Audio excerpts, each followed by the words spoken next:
Current के बारे में तो सबने सुना होगा कि इलेक्ट्रिसिटी क्या होती है। हमें ये बहुत अच्छे से पता है कि इलेक्ट्रिसिटी के बिना हम हमारी लाइफ को इमेजिन भी नहीं कर सकते, और हम ऑलरेडी वैसे इलेक्ट्रिसिटी चैप्टर को बहुत अच्छे से पढ़ चुके हैं।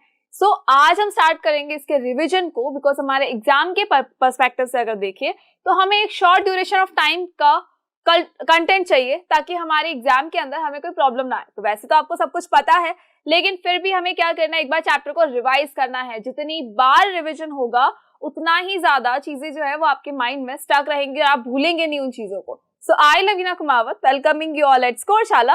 आज स्टार्ट करेंगे हम इलेक्ट्रिसिटी चैप्टर को। तो देखो, इलेक्ट्रिसिटी चैप्टर में हमें ये बहुत अच्छे से पता है कि इलेक्ट्रिसिटी क्या होती है, बहुत अच्छे से हम पढ़ चुके हैं इस चीज को। और हमको ये भी पता है कि एक कुछ एटम होता है, एटम के अंदर कुछ प्रोटॉन्स होते हैं, न्यूट्रॉन्स होते हैं, इलेक्ट्रॉन्स होते हैं। तो जो वैलेंस इलेक्ट्रॉन्स होते हैं, उन वैलेंस इलेक्ट्रॉन्स की वजह से ही क्या होता है कि जो इलेक्ट्रिसिटी है वो फ्लो होती है। फाइन। नेक्स्ट थिंग कि जो चार्जेस थे, चार्जेस के बारे में भी पढ़ा गया था। चार्जेस क्या होते हैं ये हमको बहुत अच्छे से पता है, ठीक है। पॉजिटिव चार्ज होता है, कुछ नेगेटिव चार्ज होता है, कुछ पॉजिटिव है, कुछ नेगेटिव है, negative to positive, positive to negative, ये सारी चीजें ऑलरेडी हम डिस्कस कर चुके हैं। फाइन। तो अगर मैं बात करूं इलेक्ट्रिक करंट की, सर्किट की बात बाद में करेंगे। इलेक्ट्रिक करंट की अगर बात करें तो इलेक्ट्रिक करंट की डेफिनेशन आपको बहुत अच्छे से लर्न करनी है, बिकॉज एग्जाम के अंदर पूछी जा सकती है। तो इलेक्ट्रिक करंट क्या होता है? The flow of electric charges is called electric current. ये हमने कब पढ़ी थी? ये हमने बहुत पहले पढ़ी थी, ये हमको बहुत पहले पढ़ाई गई थी कि हाँ, फ्लो ऑफ इलेक्ट्रिक चार्जेस है। इलेक्ट्रिक चार्जेस जब फ्लो करते हैं तो उसको हम क्या कहते हैं? इलेक्ट्रिसिटी कहते हैं। लेकिन we are in higher standards, ठीक है। हम बहुत मतलब एक तरह से देखा जाए तो हम किसमें अभी 10th स्टैंडर्ड में। 10th स्टैंडर्ड में इसका मतलब हमको इसकी थोड़ी प्रॉपर डेफिनेशन चाहिए। तो प्रॉपर डेफिनेशन क्या होगी? Rate of flow of electric charges. आप जब एग्जाम में लिखेंगे तो आप ये नहीं लिखेंगे flow of electric charges, electric charge जो है वो फ्लो हुआ तो इलेक्ट्रिक करंट हो गई, नहीं। आप क्या लिखेंगे? Rate of flow of electric charges, rate of flow of electric charges is called electric current, ठीक है। आप क्या लिखेंगे इसमें? Electric current. नाउ देखो, आपने क्या लिखा इसके अंदर? आपने लिखा rate of flow of electric charges is called electric current. ये आपकी करंट की डेफिनेशन होनी चाहिए कि जो इलेक्ट्रिक चार्ज फ्लो हो रहा है उसकी रेट को हम कहते हैं इलेक्ट्रिक करंट। और हमने बताया गया था कि जब भी रेट की बात होती है तो हमेशा डिवाइड में क्या आता है? हमेशा डिवाइड में आएगा टी। रेट की बात होगी तो हमेशा डिवाइड में क्या आएगा? टाइम आ जाएगा। तो जब हम आई की बात करेंगे यानी इलेक्ट्रिक करंट की बात करेंगे तो डिवाइड में क्या आएगा? टाइम आएगा। और ऊपर किसकी बात कर रहे हैं? किसकी रेट की बात कर रहे हैं? Flow of charges. And flow of charges यानी कि इसका सिंबल क्या होता है? Q. Flow of charges and charges का सिंबल क्या था? क्यू साइन होता है। दैट इज वाई जो इलेक्ट्रिक करंट का जो फॉर्मूला होगा that is I is equals to Q by T. Fine. तो I इज इक्वल्स टू क्या आया? Q by T. किसका फॉर्मूला है ये है इलेक्ट्रिक करंट का। Q की जो यूनिट होती है वो क्या होती है? चार्जेस की यूनिट क्या होती है? That is coulomb. चार्जेस की यूनिट क्या होगी? कूलोम होगी। चार्ज की यूनिट क्या होती है? कूलोम होती है। टी का मतलब क्या हो जाता है? टी की यूनिट जो होती है वो होती है सेकेंड्स। नाउ अब जब हम आई की बात करेंगे, जब हम इलेक्ट्रिक करंट की बात करेंगे तो हम ये नहीं कहेंगे कूलोम पर सेकेंड, ये नहीं कहेंगे। हम इलेक्ट्रिक करंट को हम किस में डिनोट करते हैं? तो इलेक्ट्रिक करंट को हम करते हैं एम्पियर्स में डिनोट। इलेक्ट्रिक करंट को हम किस में डिनोट करते हैं? हम इसे करते हैं एम्पियर में डिनोट। फाइन। इलेक्ट्रिक करंट को एम्पियर में डिनोट किया जाता है। देखो, इलेक्ट्रिक करंट एक्चुअली है क्या? The rate of flow of electric charges is called electric current. तो इसका फॉर्मूला क्या होगा? I is equals to Q by T. Q को बेसिकली हम किस में डिनोट करते हैं? कूलोम में। टाइम को हम मेजर करते हैं सेकेंड्स में, लेकिन हम I को कूलोम पर सेकेंड में मेजर नहीं करेंगे। हम करंट को किस में मेजर करेंगे? एम्पियर में मेजर करेंगे। यानी करंट की यूनिट क्या होगी? एम्पियर होगी। फाइन। चलो, नेक्स्ट थिंग इज कि अगर हमें करंट को मेजर करना है तो हम किसके थ्रू कर सकते हैं? क्या डायरेक्ट करेंगे? तो कैसे करेंगे? तो हमारे पास में एक इंस्ट्रूमेंट होता है, उसको हम क्या कहते हैं? जिसको हम कहते हैं एमीटर। उस इंस्ट्रूमेंट को हमने क्या नाम दिया है? उस इंस्ट्रूमेंट को हमने नाम दिया है एमीटर। और इस एमीटर की हेल्प से हम क्या कर सकते हैं? एमीटर की हेल्प से हम करंट को मेजर कर सकते हैं कि कोई भी इलेक्ट्रिक सर्किट के अंदर कितनी करंट फ्लो हो रही है। फाइन। नाउ अब ये इलेक्ट्रिक सर्किट क्या है? तो हमें बहुत अच्छे से पता है कि इलेक्ट्रिक सर्किट एक फ्लो चार्ट है, एक ऐसा फ्लो डायग्राम है, एक तरह से बोल सकते हैं कि जिसके अंदर हम क्या बनाते हैं, पूरा का पूरा एक सर्किट डायग्राम बना रहे हैं, ठीक है। इलेक्ट्रिसिटी जिसके अंदर, जिस सर्किट के अंदर फ्लो होती है उसे हम कहते हैं इलेक्ट्रिक सर्किट। अब यहाँ पर देखो क्या क्या चीजें होगी, इसके अंदर एक बैटरी लगी होगी या एक सेल लगा होगा, स्विच लगा होगा और साथ ही साथ में एक ऐसा अप्लायंस लगा होगा जिसको कि इलेक्ट्रिसिटी से चलाना है। और सबको कनेक्शन कौन करेगा, सबका वायर से कनेक्शन होगा, ठीक है। सबको कौन कनेक्ट करेगा, वायर से कनेक्शन होगा, वायर से कनेक्ट करेंगे सारी चीजों को एंड इनको कनेक्ट करने के बाद पूरा एक क्या बन जाएगा, सर्किट बन जाएगा। एंड सपोज हमने क्या किया, यहां से वायर को कट कर दिया, ठीक है, हमने क्या किया, वायर को यहां से कट कर दिया, तो क्या होगा, ये अभी एक ओपन सर्किट है, ये अभी ओपन सर्किट है, यानी कि इसके अंदर इलेक्ट्रिक करंट जो है वो फ्लो नहीं करेगी। लेकिन अगर हम इसको हटा दें और स्विच को ऑन कर दें, तो स्विच को ऑन कर दे क्या हो जाएगा, ये सर्किट हो जाएगा क्लोज, यानी कि ज्वाइंट हो गया है पूरा का पूरा। और जैसे ही ये सर्किट जो है क्लोज सर्किट बनेगा तो ऑटोमेटिकली इसके अंदर क्या होगा, इलेक्ट्रिक करंट जो है वो फ्लो होने लग जाएगी। फाइन, चले। सो आई होप कि आपको करंट क्लियर हो गया होगा एक्चुअली है क्या इलेक्ट्रिक सर्किट। वैसे हम ऑलरेडी इसके बारे में पढ़ चुके हैं, हमें बहुत अच्छे से पता है कि इलेक्ट्रिक सर्किट एक्चुअली होता क्या है। The next thing is electric potential and potential difference. देखो जब भी इलेक्ट्रिक करंट जो है वो फ्लो होती है तो ये क्यों होती है, एक रीजन होता है उस इलेक्ट्रिक करंट के फ्लो होने का, जो कि हम पढ़ चुके हैं। क्या होता है, पोटेंशियल डिफरेंस होता है। बेसिकली जो पोटेंशियल होगा क्या होगा, देखो जैसे सपोज इलेक्ट्रिक करंट है, ठीक है, उस इलेक्ट्रिक करंट को यहाँ इस पॉइंट तक आने में, यहाँ से इस पॉइंट तक आने में कुछ वर्क डन किया होगा इसने, कुछ तो वर्क किया ही होगा। फिर क्या हुआ, यहां से हमने कहा कि भाई इस पॉइंट तक आना है, इलेक्ट्रिक करंट को कहाँ आना है, इस पॉइंट तक आना है, अगेन एक वर्क डन हुआ होगा। क्या जरूरी है कि दोनों ही साइड में जो इलेक्ट्रिक करंट होगी, दोनों पॉइंट पर जो इलेक्ट्रिक करंट है, जरूरी है कि वो सिमिलर हो? पॉसिबल नहीं है, कोई जरूरी नहीं है, कोई कंपलसरी नहीं है कि दोनों में सिमिलर हो, डिफरेंस हो सकता है। तो यहाँ पर भी इलेक्ट्रिक करंट में डिफरेंस हो सकता है, यहाँ पर भी इलेक्ट्रिक करंट में डिफरेंस हो सकता है, ठीक है। एंड इस इलेक्ट्रिक करंट को यहाँ तक पहुंचाने में जो वर्क डन किया गया था वो भी तो डिफरेंट हो सकता है, पॉसिबल है, बिल्कुल पॉसिबल है भाई, वो वर्क डन भी यहाँ पर आने में क्या है, पॉसिबल है, तो ये डिफरेंस भी हो सकता है। अब ये जो डिफरेंस है इलेक्ट्रिक करंट को इस पॉइंट से यहाँ तक लाने में जो डिफरेंस है उसी को हम क्या नाम दे देते हैं, पोटेंशियल डिफरेंस नाम दे देते हैं। देखो यहाँ जो वर्क डन किया गया, यहाँ जो वर्क डन किया गया, दोनों क्या है, डिफरेंट डिफरेंट है। तो इस पॉइंट पर पोटेंशियल अलग होगा, इस पॉइंट पर जो पोटेंशियल होगा वो अलग होगा, तो इसको हमने क्या नाम दिया है कि भाई ये क्या है, पोटेंशियल डिफरेंस है, दोनों के बीच का कौन है, पोटेंशियल डिफरेंस। और उस पोटेंशियल डिफरेंस की वजह से ही क्या होता है, करंट जो है वो फ्लो करती है। फाइन, देखो एक तरह से अगर हम देखें तो जनरली एक अगरबत्ती है, हमने क्या किया, उसको घर के अंदर कहीं लगाया कॉर्नर के अंदर, वहां से जो अगरबत्ती की जो फ्रेग्रेंस होती है, जो धुआं होता है उसका, वो सब जगह पे फैलता रहता है। क्यों फैलता है, क्योंकि आसपास में कम, उस अगरबत्ती के जस्ट पास में तो अभी है, लेकिन उसके दूर वाले एरिया में अगर देखेंगे तो वहां पर ये धुआं नहीं है, वहां पर वो फ्रेग्रेंस नहीं फैली है। तो क्या होगा, वो जो अगरबत्ती है उसके आसपास का जो धुआं है वो हायर से लोअर कंसंट्रेशन की तरफ जाएगा, हायर से लोअर कंसंट्रेशन की तरफ गया। हमेशा यही होता है, ज्यादा से कम की तरफ कोई चीज मूव करती है, तो यहाँ पर भी यही होगा कि यहाँ पर देखो पोटेंशियल डिफरेंस की वजह से क्या हो रहा है, इलेक्ट्रिक करंट जो है वो फ्लो कर रही है। सी यहाँ का जो इलेक्ट्रिक पोटेंशियल एनर्जी है वो कम है एज कंपेयर टू दिस, यहाँ पर थोड़ी ज्यादा है, ठीक है। इलेक्ट्रिक पोटेंशियल एनर्जी जो है वो इस साइड में थोड़ी ज्यादा है, इस साइड में है कम, तो कम से क्या हो जाएगा, हमेशा जो पोटेंशियल डिफरेंस है उस पोटेंशियल डिफरेंस की वजह से क्या होगा, हर बार इलेक्ट्रिक करंट जो है वो फ्लो करेगी। तो इलेक्ट्रिक करंट डायरेक्टली फ्लो नहीं करेगी, ऐसा नहीं कि मूड हो गया तो वो फ्लो कर गई, नहीं, होगा क्या, हमेशा पोटेंशियल डिफरेंस होगा कुछ दो पॉइंट्स के बीच में, दो एंड्स के बीच में, तभी वहां पर इलेक्ट्रिक करंट जो है वो फ्लो करेंगी। फाइन, चलो देखो, the difference in the electric potential energy between two points in a circuit is called the potential difference और वोल्टेज। इसको हम किससे डिनोट करते हैं, वोल्टेज से भी डिनोट कर सकते हैं, वी भी हम इसको कह सकते हैं। क्या होता है, जब इलेक्ट्रिक करंट के अंदर इलेक्ट्रिक करंट के लिए जो डिफरेंस है दोनों पॉइंट्स के ऊपर, जो दो पॉइंट्स है, इलेक्ट्रिक करंट को ले जाने में कुछ वर्क डन किया गया होगा, और इस वर्क डन के अंदर जो डिफरेंस आ जाएगा तो हम क्या कहेंगे कि ये पोटेंशियल डिफरेंस है। और इस पोटेंशियल डिफरेंस को हम किससे डिनोट करते हैं, हम इस पोटेंशियल डिफरेंस को वोल्टेज जो है उसमें मेजर करते हैं, ठीक है। P से डिनोट करेंगे या V से हम डिनोट कर सकते हैं, इसको V से डिनोट करते हैं और इसको मेजर किस में करते हैं, वोल्टेज में करते हैं, ठीक है।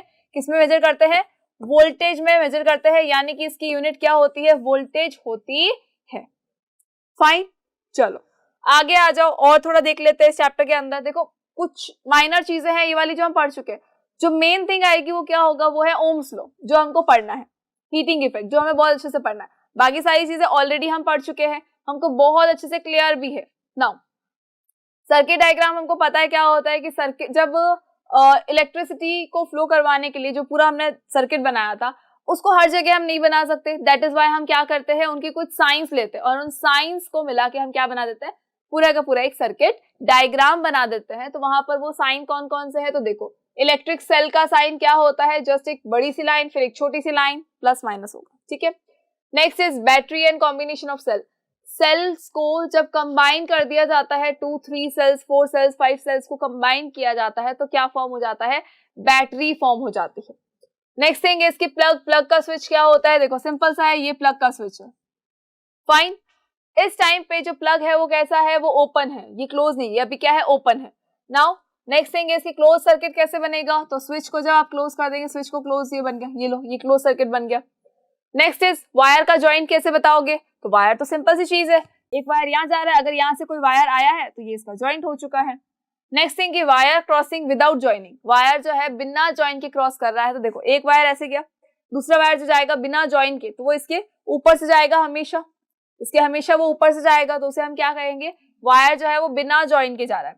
इलेक्ट्रिक बल्ब है, इलेक्ट्रिक बल्ब का साइन तो हमको पता ही है, कई बार ये हम देख चुके हैं, ये इलेक्ट्रिक बल्ब का साइन होता है।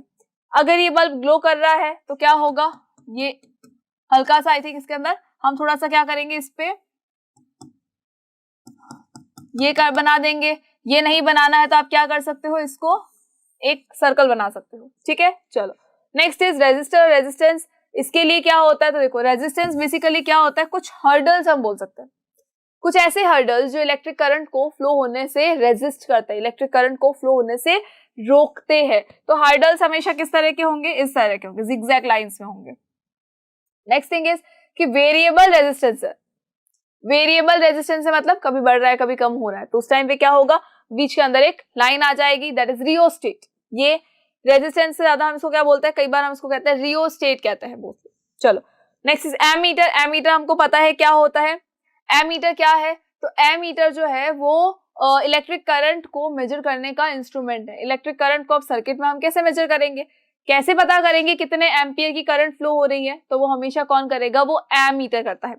Next one is volt meter, volt meter क्या मेजर करता है, तो ये वोल्टेज मेजर करता है कि कितना वोल्टेज जो है वो आ रहा है, ठीक है।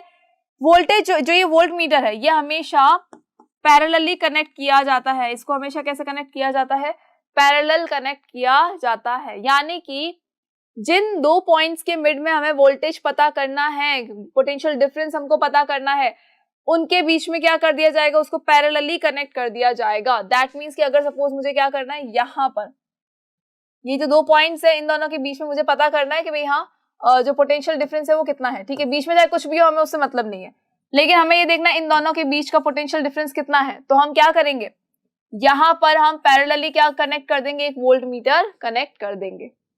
फाइन, तो उससे हमको पता चल जाएगा कि वोल्टेज कितना आ रहा है। नाउ एमीटर जो है, एमीटर हमेशा कैसे कनेक्ट होता है, एमीटर हमेशा कनेक्ट होता है सीरीज में।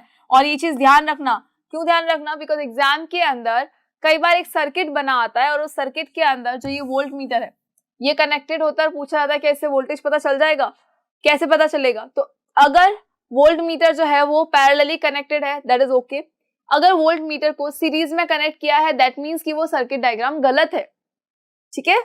एमीटर को अगर सीरीज में कनेक्ट किया है तब तक वो सही है, एमीटर आपको बताएगा कि हाँ इतनी करंट फ्लो हो रही है, लेकिन अगर एमीटर को पैरेलली कनेक्ट कर दिया है तो ये गड़बड़ है, तो फिर ये सही नहीं होगा। तो हमेशा याद रखिए एमीटर को सीरीज में कनेक्ट किया जाता है एंड वोल्ट मीटर को पैरेलली कनेक्ट किया जाता है। द नेक्स्ट थिंग इज कि ओम्स लॉ, ये हमारे लिए बहुत ज्यादा इंपॉर्टेंट है, ये बहुत ही ज्यादा इंपॉर्टेंट है, ठीक है। क्यों है इंपॉर्टेंट, तो अभी हमने जैसे एक चीज कही थी कि पोटेंशियल डिफरेंस की वजह से क्या होता है, उस पोटेंशियल डिफरेंस की वजह से इलेक्ट्रिक करंट फ्लो होती है। फाइन, अब मैं आपको एक और एग्जांपल देती हूँ, एक बहुत अच्छा एग्जांपल जिससे आपको ओम्स लॉ बहुत इजीली क्लियर हो जाएगा। देखो हमारे पास में क्या है, एक कंटेनर है, इस कंटेनर के अंदर क्या फिल्ड है, वाटर फिल्ड है, ठीक है। इस कंटेनर के अंदर क्या फिल्ड है, वाटर फिल्ड है, और हमने क्या किया, एक पाइप लगाया और इस पाइप से एक और कंटेनर को कनेक्ट कर दिया। अब अगर मैं आपको बोलूं यहां से यहां जो है वाटर एक दूसरे की तरफ जाएगा, मूव करेगा, फ्लो करेगा, पॉसिबल है? नहीं है भाई। यहाँ पर ऑलरेडी वाटर प्रेजेंट है, ठीक है, यहाँ पर भी वाटर प्रेजेंट है, तो ये पानी जो है वो थोड़ा थोड़ा यहाँ आ गया, लेकिन क्या पानी कंटिन्यूअसली फ्लो करेगा? नहीं करेगा, ठीक है। ज्यादा अच्छे से पानी जो है वो एक दूसरे के अंदर वो फ्लो नहीं कर रहा है। लेकिन अगर मैं आपको बोलूं कि हमने क्या किया, इसको थोड़ा सा ऊपर कर दिया। ऊपर कैसे कर दिया, देखो, हमने इसको यहां से हटाया और यहां से हटा के हमने क्या किया, इसको ऊपर की डायरेक्शन में ले गए हम पाइप को। देन हमने इसको इस तरफ कनेक्ट कर दिया एंड यहाँ पर हमारा कौन है, यहाँ पर ये दूसरा जो कंटेनर था वो यहाँ पर है। अब क्या होगा, अब होगा ये कि ये जो पानी है ये सारा कहाँ आ जाएगा, इस तरफ आ जाएगा। ये जो पानी है इस बार कहाँ फ्लो करेगा, ये इस डायरेक्शन में फ्लो करना शुरू कर देगा। फाइन, यही चीज हम एक काम करते हैं, हम इसको थोड़ा सा और बड़ा कर देते हैं। मतलब हमने क्या किया, इस पाइप को थोड़ा और ऊपर की तरफ ले गए, ठीक है, यहां ले गए और यहां पर हमने उस कंटेनर को ऐड कर दिया। अब यहां से क्या होगा, क्या फ्लो इंक्रीज होगा? क्या ये जो फ्लो है ये इंक्रीज होगा? बिल्कुल होगा, बिल्कुल होगा। जितना ज्यादा हाइट पर ये कंटेनर होगा उतना ही ज्यादा क्या होगा, पानी का फ्लो होगा नीचे की साइड में, ठीक है। तो देखो, हाइट जितनी ज्यादा है, हाइट जितनी ज्यादा है उतना ही क्या है, फ्लो जो है वो ज्यादा हो चुका है। और हाइट जब तक कम थी तब तक क्या था, फ्लो भी कम था। क्लियर है? और जब हाइट इक्वल थी तब क्या था, कोई फ्लो नहीं हो रहा था। हाइट इक्वल है तो कोई फ्लो नहीं होगा, हाइट ज्यादा है तो फ्लो ज्यादा होगा, हाइट कम है तो फ्लो कम हो जाएगा। फाइन, चलो सेकेंड थिंग, हम एक काम करते हैं, इस पाइप की जो थिकनेस है उसको थोड़ा सा कम कर देते हैं। ये जो पाइप है इसकी थिकनेस को हम क्या कर दे, कम कर दे। जब इसकी थिकनेस को हम कम कर देंगे, ये पाइप जो है थोड़ा सा ये थिन हो जाएगा, तब क्या ये फ्लो अभी भी उतना ही होगा जितना थिक वाले पाइप में था। एक पाइप जो है वो इतना थिन है, ठीक है, सेकेंड पाइप जो है वो बिल्कुल इतना थिन कर दिया, ये इतना थिक था, ये इसको इतना थिन कर दिया। अब फ्लो किसमें ज्यादा होगा, इसमें ज्यादा होगा। ऑब्वियस सी बात है, जितनी थिकनेस होगी उतना ही ज्यादा फ्लो होगा। तो जितनी थिकनेस ज्यादा है उतना ही क्या होगा, फ्लो जो है वो ज्यादा हो जाएगा। लेकिन अगर थिकनेस कम हो गई तो फ्लो भी कम हो गया। और मैं अगर थिननेस की बात करूं, ठीक है, मैं अगर थिननेस की बात करूं, चलो एक काम करते, इसको हटाते हैं हम बात करते हैं थिननेस की। जितनी ज्यादा थिननेस है तो फ्लो क्या हो जाएगा, कम हो जाएगा। अगर थिननेस ज्यादा है तो फ्लो कम हो गया। देखो, थिननेस अगर ज्यादा थी तो फ्लो कम हो गया था, और थिननेस अगर कम है, थिन बिल्कुल कम है, थिक है ज्यादा, तो क्या होगा, फ्लो जो है वो बिल्कुल बढ़ जाएगा। यानी थिननेस के क्या हुआ, अपोजिट में। तो जो ये फ्लो है वाटर का, ये जो वाटर का फ्लो है ये डायरेक्टली प्रोपोर्शनल किसके है, हाइट के है, ठीक है, एंड ये इनडायरेक्टली प्रोपोर्शनल किसके है, थिननेस के है। इनडायरेक्टली प्रोपोर्शनल किसके है, थिननेस के। इसको स्मॉल कर देते हैं, ये थिननेस की क्या है, इनडायरेक्टली प्रोपोर्शनल है। अगर मैं इसका फॉर्मूला बनाना चाहूं तो क्या होगा, F is proportional to height upon thinness, ठीक है। अब एक काम करते हैं, इसी चीज को थोड़ा सा ओम्स लॉ पे ले आते हैं। ओम्स लॉ में एक काम कर सकते हैं कि जो ये हाइट है, इस हाइट को हम कह दे कि ये पोटेंशियल डिफरेंस। इस हाइट को हम क्या कह दे कि ये क्या है, पोटेंशियल डिफरेंस है, मतलब वोल्टेज है। पोटेंशियल डिफरेंस मतलब कि V है, ठीक है। अगर मैंने हाइट को बोला पोटेंशियल डिफरेंस है, और मैं फ्लो को बोल रही हूं क्या है, क्या फ्लो हो रहा है, इलेक्ट्रिक करंट फ्लो हो रही है। एंड ये जो थिननेस है, इस थिननेस को मैंने क्या कहा, रेजिस्टेंस कहा। थिननेस को हमने क्या नाम दे दिया, रेजिस्टेंस नाम दे दिया। अगर थिननेस को हमने नाम दिया है रेजिस्टेंस, सी फ्लो है मतलब इलेक्ट्रिक करंट का फ्लो हो गया। हाइट ज्यादा है मतलब मैं उसको डिनोट कर रही हूँ किससे, पोटेंशियल डिफरेंस से, ठीक है, कि भाई मेरे हाइट ज्यादा हुई तो क्या हुआ, फ्लो ज्यादा था। वैसे ही जब पोटेंशियल डिफरेंस ज्यादा होगा तो करंट ज्यादा फ्लो होगी, ठीक है। अगर पोटेंशियल डिफरेंस कम हो जाएगा तो करंट भी कम फ्लो होगा। फाइन, नेक्स्ट थिंग कि जितना ज्यादा थिननेस है, थिननेस मतलब पतला ज्यादा है पाइप, तो फ्लो कम होगा। लेकिन अगर थिननेस को हमने कम करके ब्रॉड कर दिया उसको, तो फ्लो ज्यादा हो जाएगा। यानी कि अगर मैं उसकी जगह ले लूं रेजिस्टेंस, जितना ज्यादा रेजिस्टेंस होगा उतना ही कम क्या होगा, इलेक्ट्रिक करंट फ्लो होगा। जितना ज्यादा रेजिस्टेंस होगा उतना ही ज्यादा क्या होगा, इलेक्ट्रिक करंट जो है वो बिल्कुल कम फ्लो होगा। क्यों? रेजिस्टेंस क्या होता है, ये इलेक्ट्रिक करंट को रेजिस्ट करता है, इलेक्ट्रिक करंट को फ्लो होने से रोकने का काम करता है। हर्डल्स है ये इलेक्ट्रिक करंट के बीच में, इलेक्ट्रिक करंट फ्लो हो रहा है तो बीच में क्या है, हर्डल्स है। जितने ज्यादा हर्डल्स होंगे उतना ही कम इलेक्ट्रिक करंट फ्लो होगा, जितने कम हर्डल्स होंगे उतना ही ज्यादा क्या होगा, इलेक्ट्रिक करंट फ्लो होगा। ठीक है, तो इसके अकॉर्डिंग फॉर्मूला क्या हो जाएगा, I is equals to V upon R. Formula क्या होगा, I is equals to V upon R and it is Ohm's law. ये क्या है, ओम्स लॉ है। एंड इसको एक और तरीके से याद रख सकते हैं, इसको ट्रांसपोज कर दे तो V is equals to I R. V is equals to क्या हो जाएगा, आई आर। फाइन, चलो तो इसी को हम क्या कहते हैं, ओम्स लॉ कहते हैं। आई होप कि आपको ये ओम्स लॉ अब क्लियर हो गया होगा कि एक्चुअली ये है क्या। तो ये क्या होता है, V is equals to I R है, I इज इक्वल्स टू क्या होगा, V अपॉन आर। वोल्टेज बढ़ेगा करंट भी बढ़ेगा, वोल्टेज कम होगा करंट भी कम हो जाएगा। ठीक है, रेजिस्टेंस बढ़ेगा करंट कम हो जाएगा, रेजिस्टेंस कम होगा तो करंट ज्यादा हो जाएगा। नाउ द क्वेश्चन इज कि जो रेजिस्टेंस है ये कम हुआ तो ये इलेक्ट्रिक करंट को भी क्या करेगा, ज्यादा करेगा। तो इसको कम कर सकते हैं ना, कैसे करेंगे, किस पे डिपेंड करता है ये रेजिस्टेंस। तो ये रेजिस्टेंस जो है ये बहुत सारी चीजों पे डिपेंड करता है। There are so many factors जो कि इस रेजिस्टेंस को रेजिस्टेंस जो है इसके ऊपर डिपेंड करेंगे। ठीक है, factors on which the resistance of a conductor depends. एक कंडक्टर जो है उसका रेजिस्टेंस किस पे डिपेंड करेगा, एक तो उसकी लेंथ पे करेगा, एक उसके एरिया पे करेगा, एक उसके किस पे करेगा, टेम्परेचर पे करेगा, और एक काइंड ऑफ मटेरियल पे करेगा कि कौन से काइंड का मटेरियल है, कौन से टाइप का मटेरियल है। देखो हमने ये चीज पढ़ी थी, हमने ये फॉर्मूला पढ़ा था, R इज इक्वल टू क्या होता है, रो L अपॉन A होता है। ठीक है, देखो लेंथ पे कैसे डिपेंड कर रहा है, तो अगर जब लेंथ को बढ़ा दिया जाएगा, लेंथ को अगर हम इंक्रीज कर देंगे तो रेजिस्टेंस भी इंक्रीज हो जाएगा। अगर लेंथ को इंक्रीज कर देंगे तो क्या होगा, रेजिस्टेंस भी इंक्रीज हो जाएगा। लेंथ को अगर डिक्रीज किया तो रेजिस्टेंस भी क्या हो जाएगा, डिक्रीज हो जाएगा। एरिया है, एरिया को अगर हमने इंक्रीज कर दिया तो रेजिस्टेंस क्या होगा, डिक्रीज होगा। एरिया जो है वो क्या है, अपोजिट में है, वो इनवर्सली प्रोपोर्शनल में है। एरिया को अगर हमने डिक्रीज किया तो रेजिस्टेंस जो है वो इंक्रीज हो जाएगा, ये इसका अपोजिट चलेगा। फाइन, देखो ये लेंथ है किसी वायर की, इस लेंथ को अगर हम इंक्रीज कर देंगे तो रेजिस्टेंस बढ़ेगा, रेजिस्टेंस कम नहीं होगा। और अगर मैं इसकी थिकनेस को मतलब इसके एरिया को अगर कम कर दूं तो एरिया को कम करते ही क्या होगा, रेजिस्टेंस इंक्रीज हो जाएगा। लेकिन अगर मैं एरिया बढ़ा दूं तो क्या हो रहा है, हर्डल्स कम हो रहे हैं, इसका मतलब रेजिस्टेंस भी क्या हो जाएगा, कम हो जाएगा।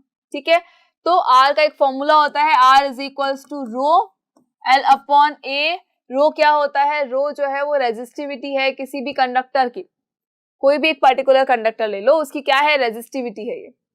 ठीक है, और जिसकी रेजिस्टिविटी जो भी मेटल होता है, कोई भी अगर मेटल है या कुछ और है, कोई भी नॉन मेटल है या कोई भी ऑब्जेक्ट है, ठीक है, कोई भी ऑब्जेक्ट जिसका मटेरियल जो है वो वेरी कर रहा है, हर एक ऑब्जेक्ट का मटेरियल वेरी करता है। ठीक है, तो अब उसके ऊपर रेजिस्टेंस जो है वो कितना है, रेजिस्टेंस ज्यादा है, रेजिस्टेंस कम है, या रेजिस्टिविटी ज्यादा है और रेजिस्टिविटी कम है, उसके ऊपर डिपेंड करेगा कि वो जो मेटल या नॉन मेटल जो भी है या जो भी ऑब्जेक्ट है वो कंडक्टर है या फिर इंसुलेटर है। फाइन, चलो नाउ देखो रो को हमने क्या नाम दिया है, रेजिस्टिविटी नाम दिया है। इस रो की यूनिट क्या होती है, तो देखो रो की यूनिट होती है ओम मीटर। रो की यूनिट क्या होती है, ओम मीटर। और ये ओम किसकी यूनिट है, ओम है हमारे रेजिस्टेंस की यूनिट। रेजिस्टेंस की यूनिट क्या है, ओम है। रेजिस्टेंस को हमेशा किसमें मेजर करते हैं, ओम में मेजर करते हैं। चलो आगे आ जाओ। नेक्स्ट थिंग इसकी जो ये रेजिस्टर्स है, हमारे रेजिस्टर्स को किस तरह से कनेक्ट करें कि हमारा जो रेजिस्टेंस है वो हमेशा कम या फिर ज्यादा हो जाए। देखो resistance of a system of resistors, एक सिस्टम दे रखा है पूरे रेजिस्टर्स का, बहुत सारे रेजिस्टर्स जो है वो कनेक्टेड है, और जब बहुत सारे रेजिस्टर्स कनेक्टेड है तो उन सब का अगर मैं चाहूं कि नहीं मुझे तो इनका रेजिस्टेंस जो है वो पर्टिकुलर एक कंपाइल फॉर्म में चाहिए, भाई इसका रेजिस्टेंस अलग होगा, इसका अलग होगा, इसका अलग होगा, मुझे क्या चाहिए, पूरा एक कंपाइल फॉर्म में चाहिए, तो मैं क्या करूंगी, मेरे पास एक फॉर्मूला होना चाहिए और उससे हम क्या फाइंड आउट कर लेंगे, रेजिस्टेंस को फाइंड आउट कर लेंगे ओवरऑल।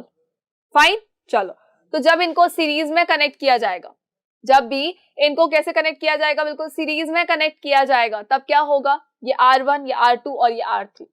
तो जो नेट R होगा, नेट जो रेजिस्टेंस होगा वो कितना होगा, नेट रेजिस्टेंस जो होगा वो हमेशा क्या होगा, वो होगा R1 plus R2 plus R3।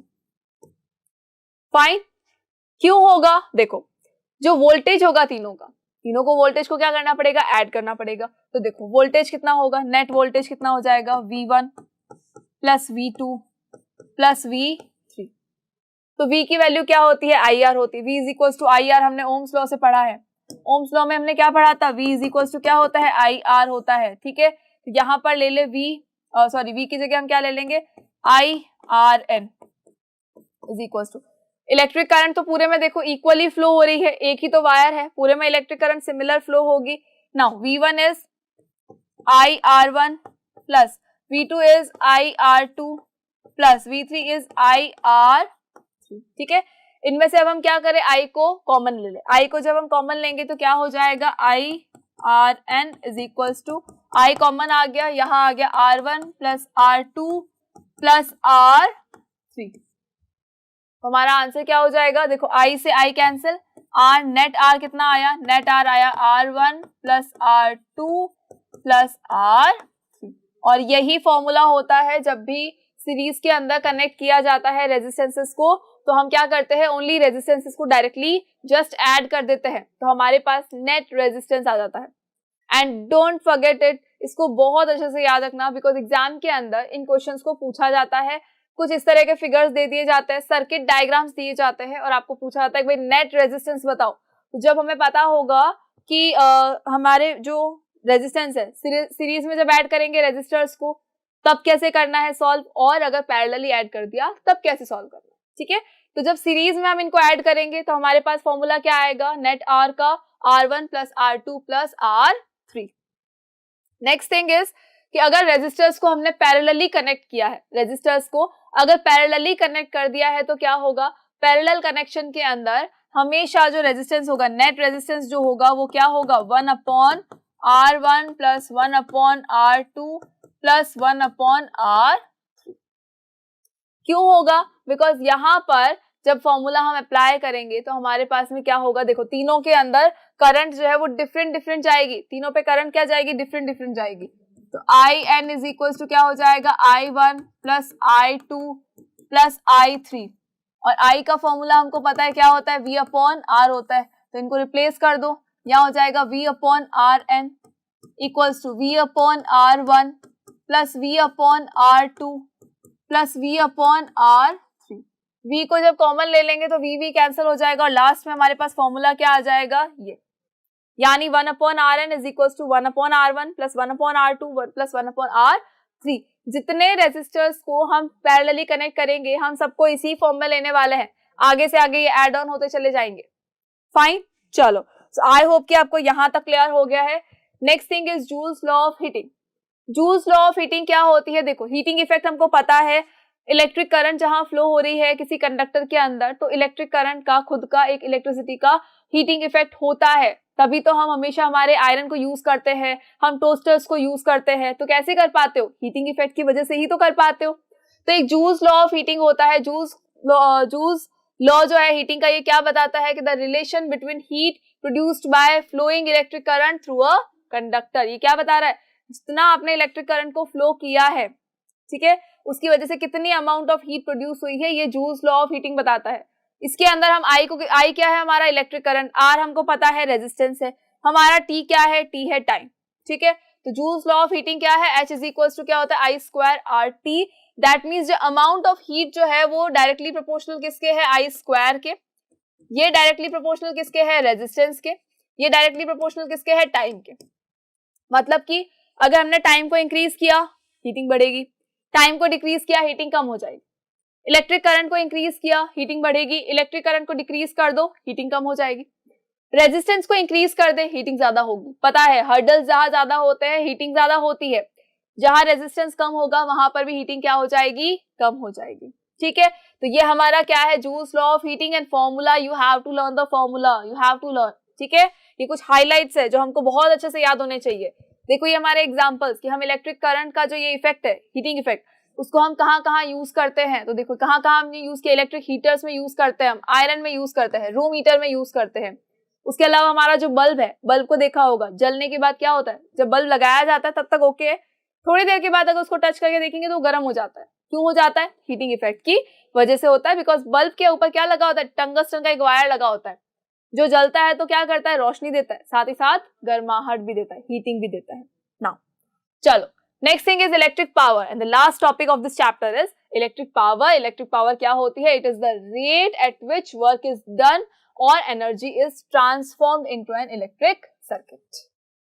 ठीक है, इलेक्ट्रिक पावर क्या होती है? ये एक रेट है जिसके ऊपर क्या हो रहा है? वर्क डन हो रहा है, मतलब एनर्जी जो है वो किसमें ट्रांसफॉर्म हो रही है? इलेक्ट्रिक सर्किट के अंदर ट्रांसफॉर्म हो रही है। फाइन, देखो इसका सिंबल क्या होता है? P होता है। ये स्केलर क्वांटिटी है, वॉट जूल पर सेकेंड में हम इसको डिनोट करते हैं। ये तो आई थिंक मुझे पता, आपको पता होगा। देखो फॉर्मूला क्या होता है इसका? P is equal to V I. Fine, P is equal to क्या आया? वी आई आया। उसके अलावा P is equal to I square R होता है, P is equal to V square upon R होता है। देखो according to the line formula क्या होना चाहिए? P is equal to work done upon time. ठीक है, जितना वर्क डन हुआ है उसकी रेट ही तो बताई है, तो work done upon time. Work done को किस में डिनोट करते हैं हम? जूल्स में। टाइम सेकेंड्स में, तो P की जो यूनिट होगी वो क्या होगी? Joules per second. और इस जूल्स पर सेकेंड को ही हम क्या कहते हैं? वॉट कह देते हैं। जूल्स पर सेकेंड को क्या कहते हैं? वॉट कहते हैं। हमारे घर का जो बिल भी आता है वो किस में आता है? वो किलो वॉट आवर में आता है, तो वॉट वर्ड उसमें भी तो आता है। चलो, तो इसको P जो है पावर जो है किस में डिनोट की जाती है? वॉट में डिनोट की जाती है। पावर का फॉर्मूला और क्या हो सकता है? वी आई हो सकता है, वोल्टेज मल्टीप्लाई बाय आई मतलब करंट। एंड सेकेंड फॉर्मूला क्या होगा? P is equal to I square R and then P is equal to V square upon R. ये ट्रांसफॉर्मेशन के बाद है, ऑलरेडी हम डिस्कस कर चुके हैं। फाइन, नेक्स्ट थिंग इसकी किलो वॉट आर क्या होता है? भाई ये वॉट तो हमको समझ में आ गया क्या है। ठीक है, अब एक चीज देख लेते हैं, किलो वॉट आर क्या होता है। तो P का फॉर्मूला मैं यहाँ लिख देती हूँ, W अपॉन T, और ये जूल्स पर सेकेंड था। ठीक है, चलो अब आ जाओ 1 किलो वॉट आर क्या होता है। तो 1 किलो वॉट का मतलब क्या होगा? 1000 वॉट होगा। फाइन, तो ये हो गया 1000 वॉट प्लस आर को अगर मैं सेकेंड्स में कन्वर्ट करूं तो 3600 सेकेंड्स। नाउ इसका मतलब क्या हो गया? चलो इसका मतलब ये हुआ, ओके मल्टीप्लाई है, ये प्लस नहीं होगा, ये मल्टीप्लाई है। 3600 सेकेंड्स, इसको कर देते 3.6 मल्टीप्लाई बाय 10। हमने साइंटिफिक नोटेशंस पढ़े हैं। बेसिकली अगर मैं इसको मल्टीप्लाई करूंगी तो मेरे पास आंसर क्या आना चाहिए? 3600, और ये 000 भी साथ में आना चाहिए। लेकिन अगर मैं इसको साइंटिफिक नोटेशन में लिखूं तो क्या होगा? 3.6 मल्टीप्लाई 10 टू द पावर, देखो 1 2 3 4 5 6 यानी 10 टू द पावर 6। ठीक है, 3.6 मल्टीप्लाई 10 टू द पावर 6, ये हमारा क्या होता है? 1 किलो वॉट आवर होता है।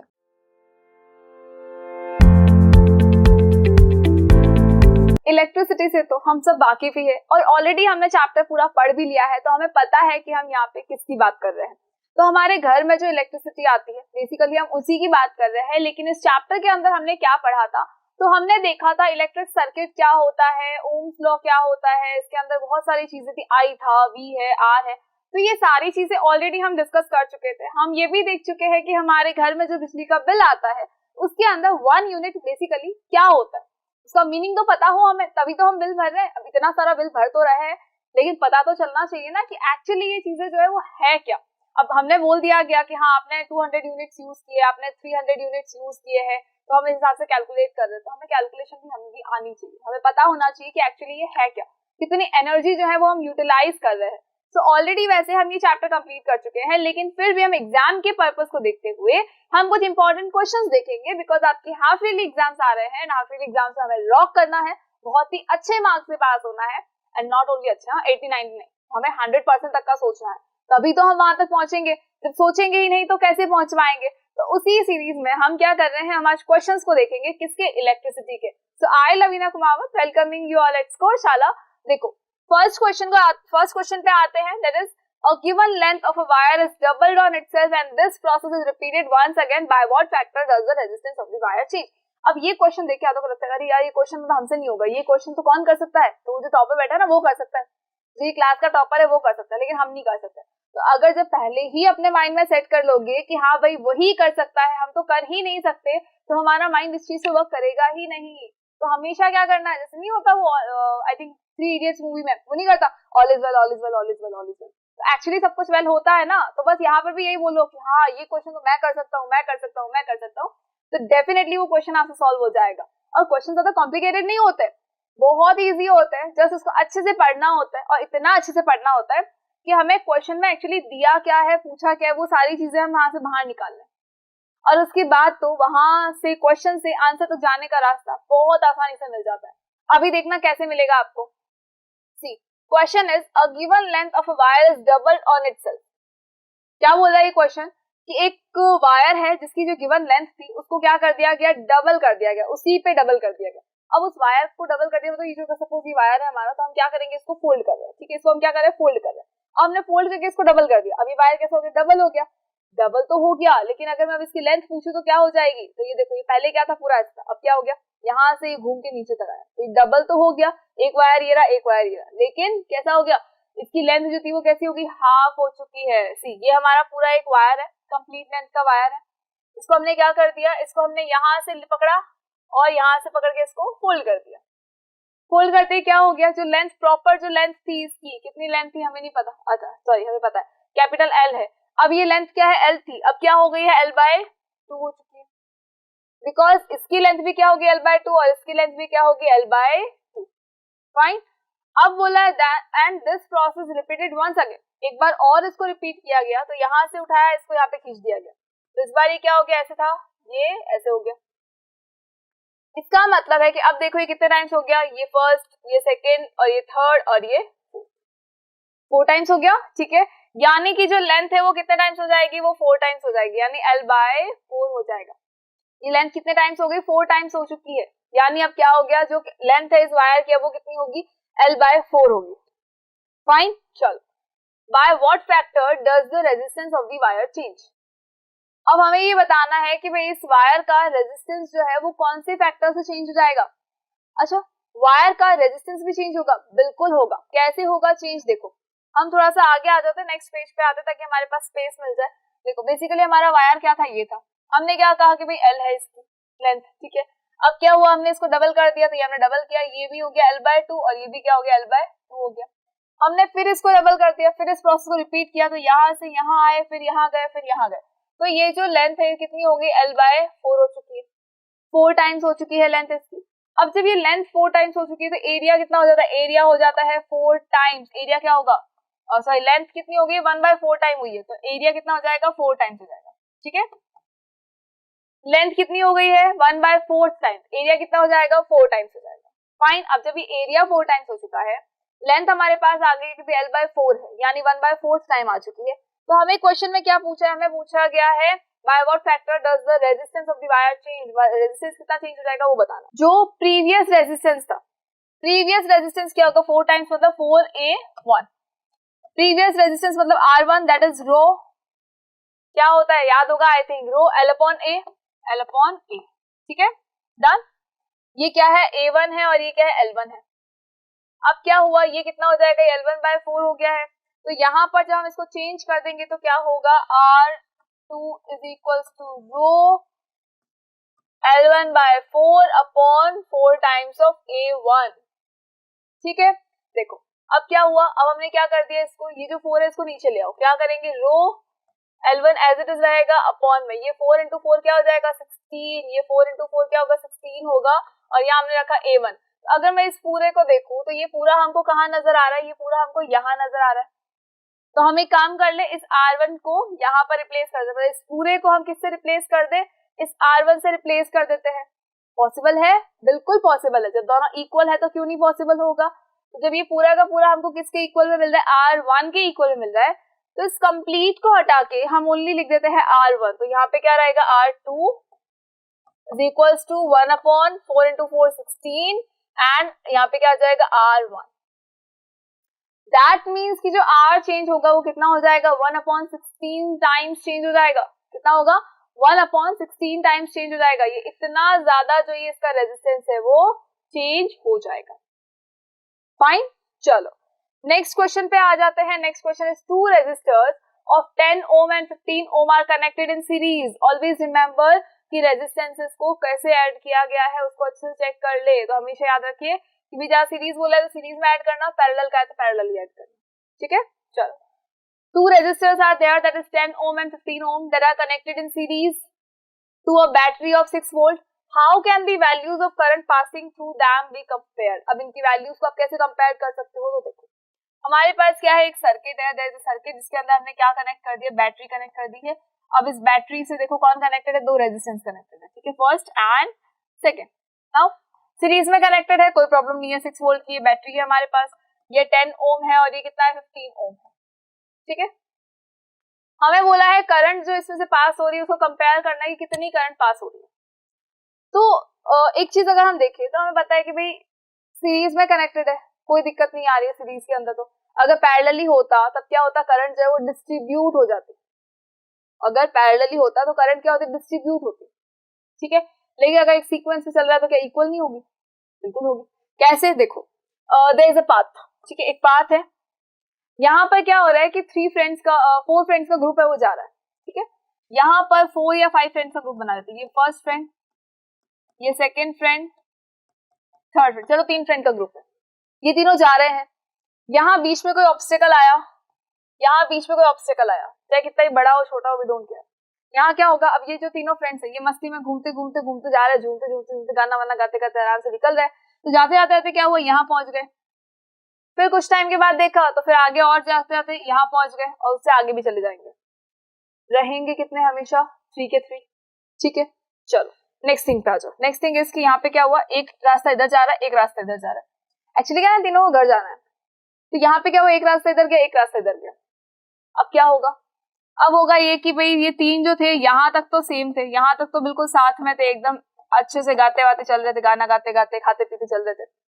अब क्या हुआ, जब यहाँ तक आए इस पॉइंट तक आते आते क्या हुआ कि भाई एक को याद आया कि मेरे को तो अब मेरे घर जाना है, मैं इधर नहीं आऊंगा, तो एक काम करते हैं, इनको डिवाइड कर देते हैं। क्यों करेंगे, भाई एक इधर गया 2 इधर चले गए, ठीक है, डिवाइड हो गए।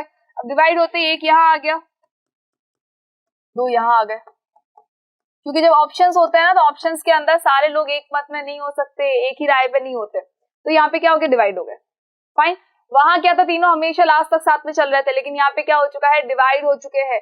तो देखो यहाँ पे क्या होगा, जब हम बात कर रहे हैं करंट जब पास होगी इसमें से, तो करंट कैसे पास होगी, यहाँ से गई, यहाँ से गई, यहाँ से गई, यहाँ से गई, यहाँ से आई, वापस आ गई, ठीक है। तो क्या हुआ, हमेशा क्या सिमिलर चली, बिल्कुल। कहीं डिवाइड हुई क्या, नहीं हुई, डिवाइड बिल्कुल नहीं हुई है।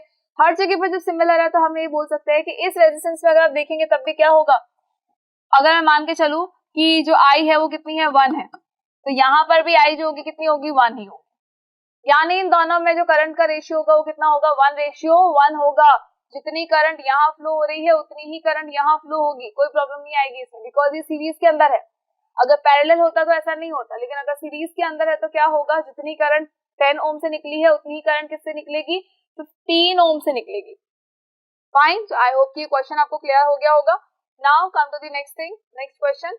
Next question is a wire of resistance 20 ohm is bent to form a closed square. एक वायर था जिसका रेजिस्टेंस कितना गिवन है, 20 ओम है। अभी देखो कंप्लीट एक वायर है हमारे पास में, इसका रेजिस्टेंस हमको गिवन है कि 20 ओम है। इस रेजिस्टेंस को क्या किया गया, कुछ मोड़ा गया, मोड़ के क्या बनाया गया, मोड़ के एक स्क्वायर बनाया गया। तो देयर इज अ स्क्वायर, इस स्क्वायर के अंदर अगर हम देखें तो एक साइड के अंदर रेजिस्टेंस कितना होगा। अब कंप्लीट वायर में अगर मैंने बोला 20 ओम रेजिस्टेंस है, तो ऐसा तो नहीं होगा ना कि इस वाले पार्ट के अंदर 20 ओम रेजिस्टेंस हो गया, इस वाले पार्ट के अंदर तो रेजिस्टेंस है ही नहीं, पॉसिबल नहीं है ये। तो क्या होगा, हर एक पर्टिकुलर पॉइंट के ऊपर अगर आप देखेंगे तो रेजिस्टेंस जो होता है वो इक्वली डिस्ट्रीब्यूटेड होता है पूरे ही वायर के अंदर। तो यहाँ हम क्या करते हैं, इक्वली डिस्ट्रीब्यूटेड है तो 4 साइड से स्क्वायर बन गया अगर इस वायर का, तो 4 साइड से स्क्वायर में क्या होता है, 4 sides are equal, always equal. तो हम क्या करते हैं, 20 डिवाइड बाय 4 करते हैं, ठीक है। आर जो होगा वो कितना हो जाएगा, 20 डिवाइड बाय 4, तो कितना आ गया, 5 ओम आ गया। यानी कि अगर मैं बोलूं कि जो वायर से हमने स्क्वायर बनाया है उसकी कोई पर्टिकुलर साइड्स ले, तो उन साइड्स के ऊपर क्या होगा, जो रेजिस्टेंस है वो कितना आया, 5 ओम आया सबके अंदर, ठीक है, डन। चलो नेक्स्ट थिंग पे आ जाओ। What is the resistance across a diagonal of the square. Now you have to tell कि जो इनका डायगोनल है उस डायगोनल पे कितना जो है रेजिस्टेंस बनेगा, ठीक है। यानी जो स्क्वायर का डायगोनल है उसके ऊपर आपको बताना है कि कितना रेजिस्टेंस आने वाला है, यानी ये जो है यहाँ पे आपको बताना है, बीडी के अक्रॉस बताना है कि रेजिस्टेंस जो है वो कितना होगा, बीडी के अक्रॉस बताना है हमको। चलो तो बीडी के अक्रॉस हम कैसे बता सकते हैं जब हम इस कंप्लीट को अगर मैं आपको टेढ़ा कर दूं तो आप क्या कहेंगे कि मैम ये तो पैरेलली कनेक्टेड है, और जब कनेक्ट करके पूरा एक साथ लाओगे तो ये ऑटोमेटिकली बीडी बन जाएगा। फाइन, कैसे? देखो यहां से अगर मैं इसको टिल्ट कर देती हूँ तो टिल्ट करते ही क्या होगा, ये इस तरह से बन जाएगा। टिल्ट करते ही ऐसा कुछ हो गया। यहाँ भी 5 ओम का रेजिस्टेंस लगा हुआ है, यहाँ पर भी 5 ओम का रेजिस्टेंस लगा है, यहाँ भी 5 ओम का रेजिस्टेंस है, और यहाँ भी क्या है, 5 ओम का रेजिस्टेंस है।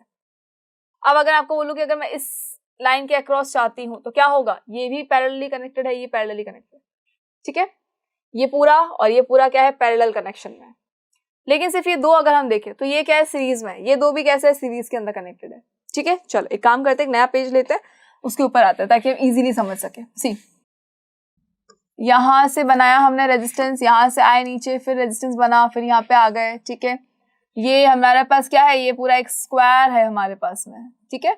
चलो अब हुआ क्या, सबके ऊपर कैसे कितना कितना ओम है, 5 ओम है, ये क्या है 5 ओम है, ये भी क्या है 5 ओम है, और ये भी क्या है 5 ओम है। अब एक काम करते हैं, इन चारों को कोई नाम दे देते हैं। चारों का नाम क्या होगा, इसको हमने दिया R1, इसको हमने दिया क्या R2, इसको हमने दिया R3, और इसको हमने क्या नाम दे दिया, R4 नाम दे दिया। फाइन, अब अगर मैं आपको बोलूं R1 प्लस R2 तो कितना हो जाएगा, ये हो जाएगा 10 ओम, क्योंकि ये सीरीज के अंदर है और हमको पता है R1 प्लस R2 कितना होगा, 10 ओम होगा। दोनों क्या है, सीरीज के अंदर है, दैट इज वाई। अगर पैरेलली होते तो ऐसा नहीं होता, लेकिन ये सीरीज के अंदर है इनका कनेक्शन, दैट इज वाई हो जाएगा। नाउ R3 प्लस R4, ये भी कितना हो जाएगा, 5 प्लस 5 10 ओम। डन। चलो तो अगर मैं इन दोनों को कंबाइन करके अगर लिखूं तो अब जो मेरा नया सर्किट बनेगा वो कैसा बनेगा, वो ऐसा बनेगा। यहाँ पर एक रेजिस्टेंस है, यहाँ पर भी एक रेजिस्टेंस है, दोनों को कनेक्ट करके एक नया बना दो। ये 10 ओम का है और ये भी कितना है, 10 ओम का है। फाइन, चलो अब हम एक काम करते हैं, इन दोनों का देखते हैं। इन दोनों को अगर हम देखेंगे तो हमारे पास पता है कि 1/R इक्विवेलेंट क्या होता है, ये होता है 1/R1 प्लस 1/R2। लेकिन हम एक काम करते हैं, इनको दूसरा नाम देते हैं, RS, इसको हम देते थे है RT देते, चलो RT नाम देते हैं, ठीक है। ये हमारा क्या है, R ऑफ S है, ये है हमारा क्या, R ऑफ T। दोनों को जब हमें ऐड करना है तो देखो यहाँ पर हम क्या लिखेंगे, R of S plus R of T। Parallelly connection है, पैरेलल में हमेशा क्या होता है, फॉर्मूला ये होता है। सीरीज में है तो हम क्या करेंगे, सिंपली उनको ऐड कर देंगे। लेकिन अगर पैरेलली कनेक्टेड है तो पैरेलली में हमेशा क्या होगा, अपॉन में ये इस तरह से ऐड होंगे। ये फॉर्मूला है और हमने पढ़ा है इसको। चलो यहाँ पर वैल्यूज पुट कर दें, दैट इज 1/10 ओम प्लस 1/10 ओम। अब आप क्या करेंगे, आप इसका लेंगे बिल्कुल एलसीएम। हमें फ्रैक्शंस को सॉल्व करना आता है, we have already learned. Upon 10, 10 को 10 से डिवाइड कर दे, 1, 1 multiply by 1 is 1, plus again 10 divide by 10 is 1, 1 multiply 1 is 1, तो इट विल बी 2/10, और अगर कैंसिल करेंगे तो कितना हो जाएगा, 5। तो ये कितना हो गया, 1/5 ओम। लेकिन ये किसकी वैल्यू है, 1/R इक्विवेलेंट की वैल्यू है। हमें क्या चाहिए, ओनली R इक्विवेलेंट की चाहिए। तो हम क्या करते हैं, इसको रेसिप्रोकल ले ले इसका, तो R equivalent is equal to कितना हो जाएगा, 5 ओम। इसका मतलब है कि इसके डायगोनल पे जो रेजिस्टेंस रहेगा वो कितना होगा, वो रहेगा 5 ओम। फाइन, चलो सो आई होप कि ये क्वेश्चन आपको क्लियर हो गया होगा। Now come to the next thing, next question, that is how much current will an electric bulb draw from 220 volt source if the resistance of the bulb is 1200 ohm. If in place of bulb a heater of resistance 100 ohm is connected to the sources, calculate the current drawn by it. Question क्या बोल रहा है, देखो how much current मतलब कितनी current है, current बतानी है आपको। किसमें, will an electric bulb draw, electric bulb की करंट बतानी है। इलेक्ट्रिक बल्ब ने कितनी करंट ड्रॉ की है, from 220 volt source if the resistance of the bulb is 1200 ohm. तो अगर मैं बात करूं I ऑफ B की, तो ये हमको बताना है, बल्ब की करंट बतानी है। बल्ब में कितनी करंट ड्रॉ की थी, उसका जो वोल्टेज है वो कितना है, 220 वोल्ट है, एंड जो रेजिस्टेंस है वो कितना गिवन है, B का, ठीक है, बल्ब का कितना रेजिस्टेंस गिवन है, दैट इज 1200 ओम। क्लियर है, चलो ये हम बता देंगे। सेकेंड थिंग क्या बोला, if in place of bulb की जगह हमने क्या किया, a heater of resistance 100 ohm is connected. Heater को कनेक्ट कर दिया तो वोल्टेज तो उतना ही रहेगा, वोल्टेज ऑफ हीटर कितना है, 220 वोल्ट है, लेकिन इसका रेजिस्टेंस कितना है हीटर का, 100 वोल्ट गिवन है, ठीक है, connected to the sources. Calculate the current drawn. दोनों में क्या कैलकुलेट करना है, करंट कैलकुलेट करनी है, और हमको पता है एक ओम्स लॉ होता है। ओम्स लॉ हमने पढ़ा था, ओम्स लॉ में क्या पढ़ा था कि जब सारी सिचुएशंस जो होती है वो सिमिलर होती है, कॉमन होती है, सब कुछ बिल्कुल कांस्टेंट होती है, तो हम क्या बोलते हैं भाई टेम्परेचर कांस्टेंट है, सारी चीजें का कांस्टेंट है, तो हम क्या कहते हैं कि एक फॉर्मूला होता है V इज इक्वल्स टू क्या होता है आई आर, और अगर मैं I की बात करूँ तो I इज इक्वल्स टू क्या होगा V अपॉन R। ये हमने पढ़ा है फॉर्मूला, बिल्कुल याद करो। यहाँ हम बल्ब की बात कर रहे हैं तो ये भी हमारा बल्ब वाला होगा, ये भी हमारा बल्ब वाला होगा। चलो तो V ऑफ B कितना है 220 वोल्ट, अपॉन में हमारे क्या हो गया है R, ठीक है। नेक्स्ट थिंग ये क्या हो जाएगा, ये हो जाएगा हमारा 1200। अब इसको सॉल्व कर ले, इसको जब आप सॉल्व करेंगे तो आपको आंसर मिल जाएगा, देखो 0 to 0 कैंसिल हो जाएगा, फाइन। यहाँ आपको आंसर क्या मिल जाएगा, यहाँ आपको आंसर मिलेगा 0.18 एम्पियर, लमसम कुछ इतना मिलेगा। नेक्स्ट आ जाओ I ऑफ H ले लो, यहाँ पर भी क्या है I इज इक्वल्स टू क्या होगा V अपॉन R, ये H का होगा, मतलब ये हीटर वाला होगा, ठीक है। ये हीटर का हम देख रहे हैं, हीटर ने कितनी करंट ड्रॉ की है, तो वोल्टेज कितना है 220 वोल्ट अपॉन, अगर मैं रेजिस्टेंस की बात करूँ तो ये कितना होगा, रेजिस्टेंस हो जाएगा आपका 100, रेजिस्टेंस कितना 100 है, ठीक है।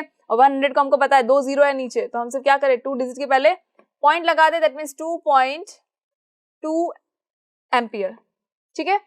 तो बल्ब ने कितनी करंट ड्रॉ की है 0.18 एम्पियर, लेकिन हीटर ने कितनी करंट ड्रॉ की है 2.2 एम्पियर। तो देखो हीटर की करंट जो है वो थोड़ी ज्यादा है एज कम्पेयर टू बल्ब। तो आई होप कि अब क्लियर हो गया कि किसके अंदर ज्यादा बिल आने, किसको आप चलाओगे रेगुलरली तो बिल ज्यादा आएगा, जब हीटर को अगर रेगुलर चलाओगे तो बिल ज्यादा आएगा एज कम्पेयर टू बल्ब।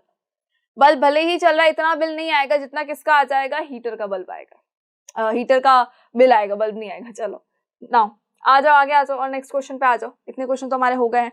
कुछ क्वेश्चंस करने के बाद अब लग रहा होगा ना कि हाँ अब ये बहुत ज्यादा इजी लग रहा है, अब ये बहुत आसान लग रहे हैं और अब हम इनको पक्का सॉल्व कर लेंगे। एग्जाम के अंदर अगर आएंगे ना तो हमें कहीं प्रॉब्लम नहीं आएगी, हम इनको बहुत ही आसानी से सॉल्व कर लेंगे। चलो next question is a 9 ohm resistance is cut into 3 equal parts and connected in parallel. Find the equivalent resistance of the combination. Question आपको क्या बोल रहा है, क्वेश्चन ये बोल रहा है कि there is a resistance that is 9 ohm। एक रेजिस्टेंस था हमारे पास में, ये रेजिस्टेंस कितना था, ये 9 ohm का रेजिस्टेंस है। कट इनटू 3 इक्वल पार्ट्स, इसको क्या कर दिया गया 3 इक्वल पार्ट्स के अंदर कट कर दिया गया, ठीक है। इसको 3 इक्वल पार्ट्स के अंदर क्या किया, कट कर दिया गया। एक पार्ट ये हो गया, दूसरा पार्ट ये हो गया और तीसरा पार्ट ये हो गया।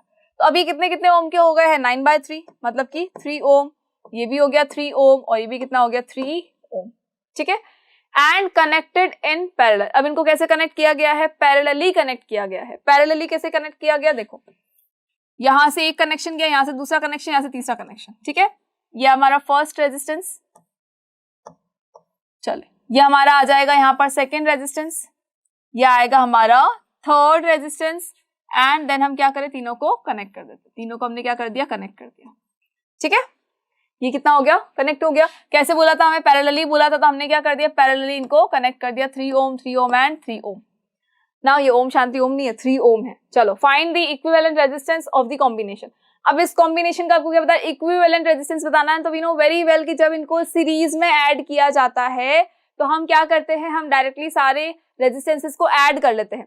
लेकिन जब हमें कहा गया कि सीरीज में कनेक्शन नहीं है, कौन सा कनेक्शन है, ये पैरेलली कनेक्टेड है, तो हम क्या करेंगे, इनको पैरेलली कनेक्टेड के लिए हमारा जो आंसर होगा क्या होगा, 1/R equivalent is equals to 1/R1 plus 1/R2 plus 1/R3। और अब आप इसके अंदर क्या करेंगे, वैल्यू पुट करेंगे और इसको सॉल्व करके चेक करेंगे कि इससे आंसर हमारा क्या आ रहा है। So we can take a new page, एक न्यू पेज हम ले सकते हैं। हमारा न्यू पेज क्या हो सकता है, चलो वेट अ मिनट, एक नया पेज हम ले लेते हैं ताकि हमारा और इजी हो जाए। सी यहाँ आ जाए, यहाँ पे अब क्या करना है, देखो अभी हमने क्या कहा था कि हमारा जो रेजिस्टेंस था वो कितना था, वो ये हमारा फर्स्ट हो गया, ये हमारा सेकंड है और ये क्या था, थर्ड था, ठीक है। तीनों को कनेक्ट किया तो क्या बना, ये भी 3 ओम, ये भी 3 ओम, ये 3 ओम। चलो ओम शांति ओम, आगे आ जाओ, आगे आ जाओ, जल्दी आ जाओ। ये ओम शांति ओम देखो, ऐसा लग रहा है आधे लोग तो मूवी देखने भाग जाते हैं। भाई इतना मूवी मत करो, अब तो हमारे हाफ ईयरली एग्जाम सिर पर है, देने हैं हमें एग्जाम, पास भी होना और अच्छे मार्क्स से पास होना है। सिर्फ पास ही नहीं होना है किसी के 36-37% आया पास हो गए, नहीं भैया, अच्छे से पढ़ो भाई, पेरेंट्स का नाम रोशन करो। चलो यहाँ आ जाओ, इनका हमने क्या अभी फॉर्मूला लिया था, R equivalent 1/R equivalent is equals to, हमने क्या कहा, हमने कहा देखो 1/R1 1/R2 1/R3, तो तीनों को ऐड कर दो, 1/R1 के प्लेस पे 3 कर दो, R2 के प्लेस पर भी 3 और R3 के प्लेस पर भी 3। Now just take the LCM of denominators and LCM will be 3, now आता है हमें फ्रैक्शन सॉल्व करना, भूलना नहीं है. 3 divide by 3 will be 1, 1 multiply 1 will be 1, plus again 3 divide by 3 will be 1 and 1 multiply 1 will be 1 and again 1. तो अब देखो इनको कनेक्ट, इनको करो, क्या होगा सॉल्व. चले यहां जब हम इनको सॉल्व करेंगे तो हमारे पास में आंसर क्या आ जाएगा 3/3. यहाँ पे आंसर क्या आया 3/3. तो यहाँ आंसर क्या आ जाएगा 1/1. कैंसिल कर दो इनको, तो 1/1. तो 1/r इक्विवेलेंट क्या आया हमारे पास में, ये आया 1/1. तो अगर मैं आपको बोलूं r और इक्विवेलेंट कितना हो जाएगा, तो ये कितना हो जाएगा 1 ओम हो जाएगा. ठीक है, ये कितना होगा 1 ओम. फाइन, चलो आगे आ जाओ, नेक्स्ट थिंग पे आ जाओ. Next question is an electric iron has a rating of 750 volt, 750 watt, not volt, 220 volt. Calculate the current flowing through it and its resistance when in use. अब ये क्वेश्चन आपको क्या बोल रहा है, क्वेश्चन में ये कहा है कि भाई there is an electric iron. Electric iron एक प्रेस है जो मम्मी देती है ना हमेशा कि लो बेटा ये कपड़े भी प्रेस कर देना, ये कपड़े भी प्रेस कर देना, मम्मी के भी कर देना, पापा के भी कर देना, और खुद के तो करने ही पड़ते हैं. चलो, तो हम उसी आयरन की बात कर रहे हैं. एक इलेक्ट्रिक आयरन है जिसकी रेटिंग कितनी है 750 वोल्ट. अब ये क्या है भला, याद करो इसको, ये क्या है, ये है पी. पी क्या होता है, पावर. पावर जो कि वॉट के अंदर होती है. पावर याद होगा आपको, पावर क्या है वॉट में. तो पावर कितनी है 750 वॉट. वोल्टेज गिवन है V, potential difference that is 220 volt. Potential difference is 220 volt. Calculate the current flowing through it. अब आपको क्या फाइंड आउट करना है, करंट फाइंड आउट करनी है and its resistance when in use. तो इसका रेजिस्टेंस भी कैलकुलेट करना है. ठीक है, चलो फॉर्मूला हमको पता है. पावर का एक ही फॉर्मूला हमने पढ़ा, एक फॉर्मूले से बहुत सारे फॉर्मूले पढ़े थे. तो पावर का एक फॉर्मूला हमने क्या पढ़ा था, पावर का एक फॉर्मूला तो हमने पढ़ा था P इज इक्वल्स टू होता है VI. P is equals to क्या होता है VI होता है. अब हमें क्या कैलकुलेट करना है, देखो I कैलकुलेट करना है. तो V को हम क्या कर दे, ट्रांसपोज कर देते हैं, that is P upon V is equals to क्या हो जाएगा I.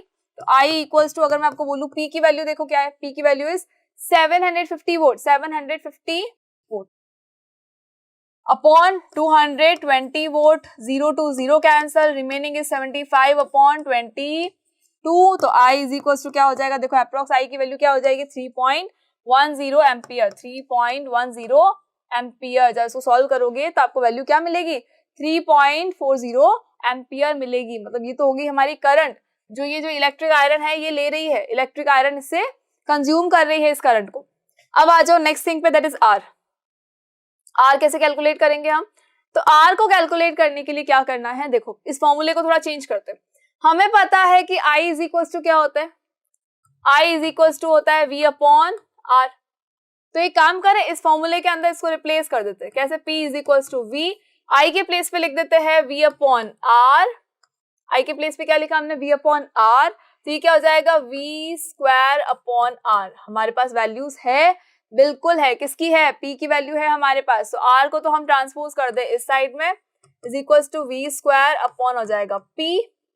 Now just put the values. V की वैल्यू कितनी है, देखो 220 वोल्ट है. तो 220 स्क्वायर अपॉन में क्या आएगा, पावर दैट इज 750. और जब इसको सॉल्व करेंगे तो हमारे पास में आंसर क्या आएगा 64.53. 64.53 ये R है, ठीक है, ये 53 ओम. फाइन, चलो. सो आई होप कि क्लियर हो गया. अगर देखो जस्ट हमें क्या याद रखना है, फॉर्मूले लर्न रखना है. और अगर आपको फॉर्मूले सारे लर्न होंगे तो डेफिनेटली आपको इन आंसर्स में कहीं भी कोई प्रॉब्लम नहीं आएगी. जब तक फॉर्मूले लर्न नहीं होंगे तो बहुत दिक्कत होने वाली है. बिकॉज हमेशा एग्जाम के अंदर क्या करना है, न्यूमेरिकल्स में देखो हमेशा मैं आपको यही बोलती हूँ कि क्वेश्चन को अच्छे से पढ़ो और क्वेश्चन के अंदर जो जो चीजें गिवन है उन सबको बस नोट डाउन कर लो कि हाँ ये सारी चीजें हमको गिवन है. एंड देन उन चीजों को नोट डाउन करो कि जो हमको पूछा गया है, जिसके आगे क्वेश्चन मार्क लगाना है हमको, और उनको हमें सॉल्व करके बताना है कि हाँ जी भाई ये इसका आंसर ये होने वाला है. ठीक है, और उसके बाद चेक कर लो कि ऐसा कौन सा फॉर्मूला है जिसके अंदर ये सारी क्वांटिटीज जो है वो आ रही है. अभी जैसे ही आप ये चेक कर लेंगे कि हाँ ये सारी क्वांटिटीज जो है ये इस वाले फॉर्मूले के अंदर लग रही है, आ सकती है, उसको अप्लाई कर दो और उससे आपको क्या मिल जाएगा, आंसर मिल जाएगा. लेकिन अगर सिर्फ बैठे बैठे सोचते रहेंगे कि हाँ ये एक क्वेश्चन गिवन तो है, ठीक है, देख रहे अच्छा लग रहा है, बड़ा क्वेश्चन है, लेकिन समझ कुछ नहीं आ रहा, फिर क्लास के टॉपर को देख के लगता है कि यार ये तो बहुत आसानी से कर लेगा, और तो भैया फिर वही करेगा, फिर आप क्या करेंगे. तो इसलिए हमारे माइंड को पहले से प्रिपेयर रखना है कि हाँ ये मैं कर सकता हूँ, बहुत इजी क्वेश्चन है, तो वो एक्चुअली आपके लिए बहुत इजी हो जाएगा. चलो, सो आई होप कि क्लियर हो गया होगा. Now come to the next question. Next question तो और ज्यादा इजी है. क्या बोल रहा है नेक्स्ट क्वेश्चन कि explain the role of fuse in series with any electrical appliances in an electric circuit. Done, बस आगे वाला क्वेश्चन बाद में देखेंगे। चलो क्या बोल रहा है क्वेश्चन, एक्सप्लेन करना है किसका रोल, फ्यूज का रोल। अब ये फ्यूज बेसिकली होता क्या है तो हमको बहुत ही अच्छे से पता है, हम इसके बारे में ऑलरेडी बहुत कुछ पढ़ चुके हैं। तो ये फ्यूज क्या होता है, ये फ्यूज हमारे घर के शॉर्ट सर्किट को, ओवरलोडिंग को, हर चीज से प्रिवेंट करता है। हर चीज से हमारे घर में इलेक्ट्रिक सर्किट को कैसे प्रिवेंट करता है, तो देखो जब भी इलेक्ट्रिसिटी फ्लो होती है तो हमेशा क्या होता है, कई बार होता है कि ओवरलोडिंग ज्यादा हो जाती है, तो उस ओवरलोडिंग की वजह से क्या होता है, करंट बहुत ज्यादा आने लगती है। करंट ज्यादा आएगी तो क्या होगा, आग लग सकती है। तो उस करंट के ज्यादा आने की वजह से ये जो फ्यूज होता है ये पहले ही क्या हो जाता है, आग लगने से पहले ही क्या होगा, ये ब्रेक हो जाएगा। इसका ये जो वायर है अंदर का ये ब्रेक हो जाएगा, और जब ये वायर ब्रेक हो जाएगा इसका मतलब क्या हुआ, सर्किट ब्रेक हो चुका है। और जहां पर सर्किट ब्रेक हो चुका है, जहां पर सर्किट ब्रेक हो गया है, वहां पर आगे करंट फ्लो नहीं हो पाएगी। और जब आगे करंट फ्लो नहीं होगी तो हमेशा क्या होगा कि ओवरलोडिंग की वजह से होने वाले जो आग लग रही थी या ऐसे कुछ जो डिजास्टर्स होने वाले थे, जो डैमेज होने वाला था, वो प्रिवेंट हो जाएगा। फाइन, शॉर्ट सर्किट का भी यही है, जैसे ही हमें लगेगा कि हाँ भाई यहाँ पे कुछ एकदम से करंट जो है, ज्यादा करंट का फ्लो एकदम से बढ़ चुका है, तो वही क्या होगा, ये फ्यूज जो है पहले ही ब्रेक हो जाएगा, ये अपनी कुर्बानी दे देगा, ये मर जाएगा, ठीक है, ये यहाँ से मेल्ट हो जाएगा। और जब मेल्ट होगा तो क्या होगा, मेल्ट होते ही सर्किट ब्रेक होगा, सर्किट ब्रेक होते ही, सर्किट ब्रेक होने के बाद तो इलेक्ट्रिक करंट फ्लो होती ही नहीं है, तो हमारे अप्लायंस तक पहुंचेगी ही नहीं करंट, ठीक है। और आजकल इसकी जगह क्या यूज करते हैं, एमसीबीज का यूज किया जाता है, मिनिएचर सर्किट ब्रेकर, ताकि बार बार ना ये फ्यूज लगाने की जरूरत ना पड़े हमको कि इसको निकालो इसको लगाओ, नहीं, वो सिर्फ स्विच नीचे हो जाएगा यानी ऑफ हो जाएगा। जैसे ही फिर आपको लगे कि अब नॉर्मल हो गया होगा तो वहां पे आप क्या करें, स्विच को ऑन कर दें। चले, why should a fuse with defined rating for an electric circuit not be replaced by one with a larger rating? Larger rating से हम क्यों नहीं उसको रिप्लेस कर सकते। सपोज अगर हमें कहा गया है कि भाई ये जो आपका फ्यूज है ये 5 एम्पियर का है, ठीक है, तो हम इसको 6 एम्पियर 7 एम्पियर तक का क्यों नहीं ले सकते। एक्चुअली द थिंग इज कि जिस सर्किट के अंदर इसको लगाया गया है उस सर्किट के अंदर सपोज यहाँ से करंट फ्लो हो रही है, ठीक है, हमको पता है कि जैसे ये करंट जो है यहाँ तक आएगी, तो अगर ये करंट यहाँ पर 6 एम्पियर से ज्यादा आई या 5.5 एम्पियर से ज्यादा आई तो क्या होगा, आग लग सकती है। बिकॉज इसकी जो कैपेसिटी है ये कितना एम्पियर ले सकता है, ये कितनी एम्पियर ले सकता है, 5 एम्पियर ले सकता है, ठीक है। जैसे ही ये सर्किट के ऊपर बहुत सारे प्लग एक साथ में लगेंगे तो क्या होगा, हाथों हाथ से ये बहुत ज्यादा करंट को खींचेगा। जितनी ज्यादा करंट आएगी उतनी ज्यादा हीटिंग होगी और उसकी वजह से यहाँ पर आग लग सकती है, यहाँ पर शॉर्ट सर्किट हो सकता है, ओवरलोडिंग हो सकती है। लेकिन सेंटर में यहाँ पर क्या कर दिया जाता है, इस फ्यूज को लगा दिया जाता है और इस फ्यूज को 5 एम्पियर, अगर 5 एम्पियर करंट तो चलो ये ले रहा है, तो हम लगाएंगे उस फ्यूज को 6 एम्पियर का, या हम उसको फ्यूज जो लगेगा वो फ्यूज लगेगा 5.5 एम्पियर का।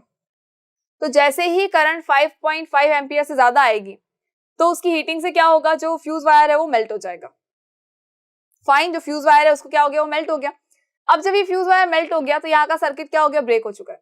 तो यहाँ तक जो करंट आई, इस स्विच बोर्ड तक जो करंट आई, हमारे अप्लायंस तक जो करंट आई वो कितनी आई है, 5.5 एम्पियर तक आई है, उससे आगे नहीं आ पाई। तो ये झेल कितना रहा, ये 5 एम्पियर तो ले रहा है, अगर उससे आगे आएगी तो ओवरलोडिंग होगी और ओवरलोडिंग से आग लग सकती है। लेकिन ये फ्यूज ने क्या किया, इसको पहले से ही प्रिवेंट कर दिया। फाइन, चलो, दैट इज वाई इससे अगर ज्यादा की लगा दी तो ये मेल्ट नहीं होगा। अगर सपोज हमने यहाँ पर लगाया 7 एम्पियर तक का, तो 7 एम्पियर करंट से पहले ये मेल्ट नहीं होगा और उससे पहले यहाँ शॉर्ट सर्किट हो जाएगा, यहाँ आग लग जाएगी, तो गड़बड़ हो जाएगी। दैट इज वाई फ्यूज को हमेशा सेम रेटिंग का लगाया जाता है, ना उससे हायर ना उससे लोअर। चलो आगे आ जाओ, ये देखो ये हमारा एक्सप्लेनेशन पूरा आपको इस तरह से एक्चुअली इसका आंसर लिखना है, ठीक है। मेरी तरह ये पूरे सर्कल्स नहीं बनाने आप, ये जस्ट एक्सप्लेनेशन के लिए था। आप इसका आंसर इस फॉर्म में लिखेंगे कि ये क्या है, सेफ्टी डिवाइस है connected in series with the live wire of a circuit, series में कनेक्ट किया जाता है, हाई रेजिस्टिविटी होती है, इसकी लो मेल्टिंग पॉइंट होता है, ठीक है, मेल्टिंग पॉइंट बिल्कुल लो होता है। हाई रेजिस्टिविटी क्यों होती है, बिकॉज जितना ज्यादा रेजिस्टिविटी होगी उतना ही ज्यादा क्या होगा, हीटिंग मिलेगी, हीट जनरेट होगी। It melts when a sudden urge of large current passes through it and disconnects the entire circuit from the electrical supply. पूरे electrical supply से disconnect कर देता है ये circuit को। But in case if we use a larger rating instead of a defined rating, then it will not protect the circuit as high current will easily pass through it and it will not melt. तो ज्यादा rating का आप नहीं use कर सकते हो, जितना rating है उतना ही use करना है। नेक्स्ट क्वेश्चन पे आ जाए, that is consider the following circuit diagram if R1, R2, R3, R4, R5 are equal of 3 ohm. ये सारे कितने ओम के, ये 3 ओम के हैं। Find the equivalent resistance of the circuit. इसका क्या करना है, इक्विवेलेंट रेजिस्टेंस फाइंड आउट करना है। देखो हमारे पास कितने रेजिस्टेंसेस है, 5 रेजिस्टेंसेस, सबकी रेटिंग कितनी है, सबकी वैल्यू कितनी है, 3 ओम। तो ये भी कितना होगा, 3 ओम, ये भी कितना है, 3 ओम, ये भी कितना है, 3 ओम, और ये भी 3 ओम, 3 ओम, ओम ही ओम, ओम ही ओम, ओम ही ओम। चले, अब हमें क्या चाहिए, इक्विवेलेंट रेजिस्टेंस चाहिए। तो अगर मैं इसको थोड़ा सीधा कर दूं, देखो चलो नेक्स्ट पेज पे आ जाओ। नेक्स्ट पेज पे हमको क्या करना, अच्छा पहले सर्किट लेंगे। देखो यहाँ से हम एक काम करते हैं, इसको पहले सीधा कर देते हैं, फिर हम आते हैं नेक्स्ट पेज। इसको जब मैं सीधा करने की कोशिश करूंगी तो एक काम करते, यहां से इसको कट करते हैं, कट करके इसको या खींच के नीचे ले आते हैं, ठीक है, कट करके खींच के इसको नीचे ले आएंगे। तो होगा क्या, ये हमारा R1 है, ठीक है, ओके। चलो ये क्या है, हमारा R1 है, ठीक है, यहां पर ये आया R1, या R1 के आगे आए, एक कनेक्शन के बाद देखो 2 पार्ट्स में डिवाइड हो गया। जो फर्स्ट पार्ट है वहां पर तो क्या है, 1 है, जो नीचे वाला पार्ट है वहां पर क्या हो गया, 2 है, वहां पर क्या है, 2 रेजिस्टेंस कनेक्टेड है, ठीक है, यहां से आए, यहां से आए, ये एक और रेजिस्टेंस आ गया। चलो डन। उसके बाद जो ये वाला था इसको हम और नीचे ले आए, ये पॉइंट से आगे आ जाओ, तो ये पॉइंट से जब आगे आए तो ये एक और रेजिस्टेंस हो गया। चलो ये कौन सा है, ये था हमारा R4, ये जो नीचे वाले थे ये क्या है, ये R2, ये R3, और ये क्या है, R5। आई होप कि ये चीज आपको क्लियर हो गई होगी कि हमने जस्ट क्या किया है, हमने जस्ट यहाँ से इसको कट किया और यहाँ से कट करके इसको उठा के हमने सीधा कर दिया। तो जब हमने सीधा किया तो देखो क्या बन गया, इस तरह का स्ट्रक्चर बन गया। अब हमें क्या चाहिए, हमें इसका इक्विवेलेंट रेजिस्टेंस फाइंड आउट करना है कि इसका इक्विवेलेंट रेजिस्टेंस क्या होगा। फाइन, चलो तो अब इसको कैलकुलेट करते हैं। थोड़ा इसको आगे और बना देते ताकि हमारे पास पूरा एक पेज आ जाए। ये हो गया हमारा क्या, ये R1 है, देन ये क्या था, ये था R4। ये जिस पॉइंट से कनेक्टेड है वहां से देखो क्या हो रहा है, वहां से 2 रेजिस्टेंस और निकल रहे हैं। एक रेजिस्टेंस ये है, दूसरा रेजिस्टेंस हमारा ये है, ठीक है, एक रेजिस्टेंस और यहाँ पे आगे आ गया ये, ठीक है। तो ये R1, R4, ये R2, R3 and R5, all are of 3 ohms, 3 ohm के। ऐसे बिल्कुल नहीं करना कि R1, R4, R5 को हम ऐड कर देते हैं, नहीं होगा क्या, इक्विवेलेंट रेजिस्टेंस में आप क्या करें, पहले इसको भूल जाए उसको भूल जाए, पहले इस ट्रायंगल को कंप्लीट करें। इस ट्रायंगल के अंदर अगर आप देखेंगे तो ये R2 प्लस R3 जो है, R2 प्लस R3 जो है ये सीरीज के अंदर है दोनों, तो इनको हम देख ले, 3 प्लस 3 कितना हो जाएगा, ये हो जाएगा 6 ओम। ये कितना हो गया, 6 ओम हो गया। अब जो देखो ये जो पूरा 6 ओम है और ये क्या है, ये होगा हमारा 3 ओम, 3 ओम गिवन है। अब देखो 1/R4 प्लस 1 अपॉन क्या आएगा, ये R2 plus R3, R2 plus R3 equals to, तो ये कितना आ गया, 1/3 प्लस 1/6। अब इनका एलसीएम ले लें, एलसीएम ले गया तो क्या आ गया, 6, ऊपर क्या आएगा, 6 divide by 3 is 2, 2 multiply 1 is plus 6 divide by 6 is 1, 1 multiply 1 is 1 equals to, ये आया कितना, 3/6, इसको आप डिवाइड कर दे 1, 2, ये आ गया 1/2। और अगर मैं आपको बोलूं कि नहीं, एक काम करते हैं, इसको हम नाम देते हैं पूरे R6 नाम देते हैं, इस कंप्लीट को हम क्या नाम दे रहे हैं, R6 नाम दे देते हैं, ठीक है। तो ये क्या है हमारा 1/R6 है बेसिकली। अब ये R6 कितना हो जाएगा, R6 हो जाएगा हमारा 2 ओम, R6 कितना हो गया, 2 ओम हो गया। अब एक काम करें, इसको हम थोड़ा सा इजी कर देते हैं। इसको इजी कैसे करेंगे, देखो यहाँ फिर इसको बनाओ, ये R1 है हमारा, ये क्या है R1, कितना है ये 3 ओम हमको गिवन है। उसके बाद हमने क्या कहा, इस पूरे को हमने क्या नाम दिया, R6, जो अभी हमारे क्या इक्विवेलेंट हो चुका है।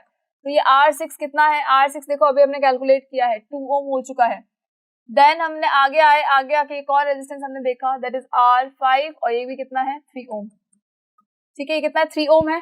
फाइन, ट्राइंगल को हमने क्या किया, सॉल्व करके हम यहाँ तक आ गए थे ट्राइंगल के, तो हमने इसको ले लिया। अब ये तीनों कैसे है, ये तीनों एक सीरीज के अंदर है, ये पैरेलल नहीं है, वो पैरेलल था, लेकिन अब क्या ये तीनों किसमें आ गए, सीरीज के अंदर कनेक्टेड हो चुके हैं। जब ये सीरीज में कनेक्टेड है तो अब हम क्या करें, R ऑफ S ले लेते हैं इसका नाम, तीनों को ऐड कर दे, ये हो जाएगा 3 ओम प्लस ये 2 ओम प्लस हो जाएगा 3 ओम, 3 2 3। फाइन, तो ये कितना हो गया, R of S is equals to 8 ohm. R of S कितना हो चुका है, 8 ओम हो चुका है। फाइन, चलो, सो आई होप कि आपको क्लियर हो गया होगा। देखो बहुत इजी सा कॉन्सेप्ट है, ज्यादा कॉम्प्लिकेटेड नहीं है।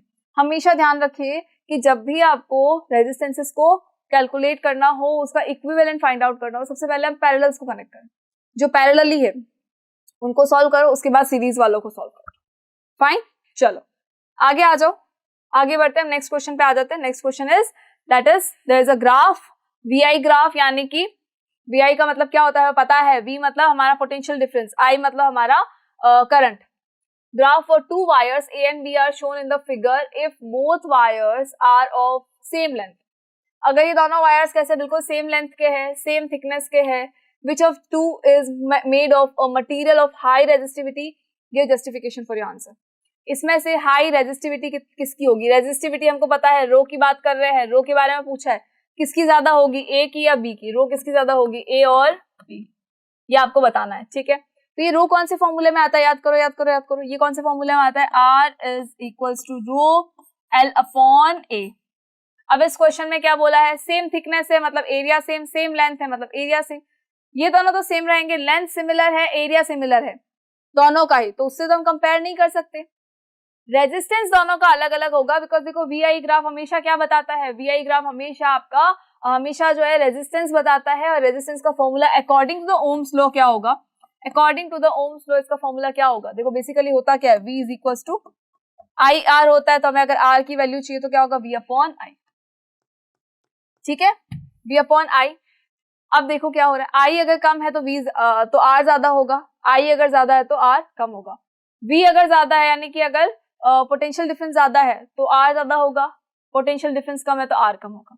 और इसके अकॉर्डिंग अगर हम चेक करें तो इस वाले A को एक बार चेक करो, A में क्या लग रहा है, देखो पोटेंशियल डिफरेंस A का ज्यादा है, B का कम है, तो अगर पोटेंशियल डिफरेंस जो है वो A का ज्यादा है तो A का जो पोटेंशियल डिफरेंस है अगर वो ज्यादा है, यानी V ऑफ A अगर ज्यादा है तो रेजिस्टेंस भी तो A का ज्यादा होगा, बिल्कुल होगा, होगा, पॉसिबल है। चलो आई चेक कर ले, अगर करंट जो है ए के अंदर, देखो करंट कितनी जा रही है, करंट ए के अंदर थोड़ी कम जा रही है एज कंपेयर टू बी, तो यहाँ पर रेजिस्टेंस जो है ए का कितना होगा, ज्यादा होगा, यानी कि रेजिस्टेंस किसका ज्यादा है, दोनों के अंदर ए का ज्यादा है, ठीक है। इस VI ग्राफ के अंदर जो ए और बी आ रहे हैं ना वायर, उसमें वायर ए का जो रेजिस्टेंस है वो ज्यादा है, वायर ए का क्या ज्यादा है, रेजिस्टेंस ज्यादा है, और हमको पता है कि resistance is directly proportional to resistivity. अगर रेजिस्टेंस ए वायर का ज्यादा है तो रेजिस्टिविटी भी किसकी ज्यादा होगी, वायर ए की ज्यादा होगी, ठीक है। ग्राफ को एक बार अच्छे से चेक करना है, ग्राफ के अंदर देखो क्या दिया हुआ है, VI ग्राफ है, रेजिस्टेंस बताएगा ये, V जिसका ज्यादा है उसी का R भी ज्यादा होगा, तो देखो पोटेंशियल डिफरेंस किसका ज्यादा था, A का ज्यादा था, तो यहाँ पर रेजिस्टेंस भी किसका ज्यादा होगा, A का ज्यादा होगा, B का क्या होगा, कम होगा। रेजिस्टेंस जो होता है वो रेजिस्टिविटी के डायरेक्टली प्रोपोर्शनल होता है, अगर रेजिस्टेंस बढ़ा तो रेजिस्टिविटी भी बढ़ जाएगी, अगर रेजिस्टेंस कम हुआ तो रेजिस्टिविटी भी क्या होगी, कम हो जाएगी। तो अगर हम बात करें ए की, तो यहाँ पर क्या है, रेजिस्टेंस से ज्यादा, तो यानी रेजिस्टिविटी भी क्या होगी, ज्यादा होगी एज कंपेयर टू बी, तो rho of A is greater than rho of B, fine. चलो सो आई होप कि आपको जस्टिफिकेशन भी क्लियर हो गया होगा। चले आगे आ जाए, आगे आ जाए, आगे आ जाए, नेक्स्ट क्वेश्चन पे आ जाए। Next question is study the circuit shown in which 3 identical bulbs B1, B2 and B3 are connected in parallel with a battery of 4.5 volt. What will happen to the glow of other two bulbs if the bulb B3 gets fused?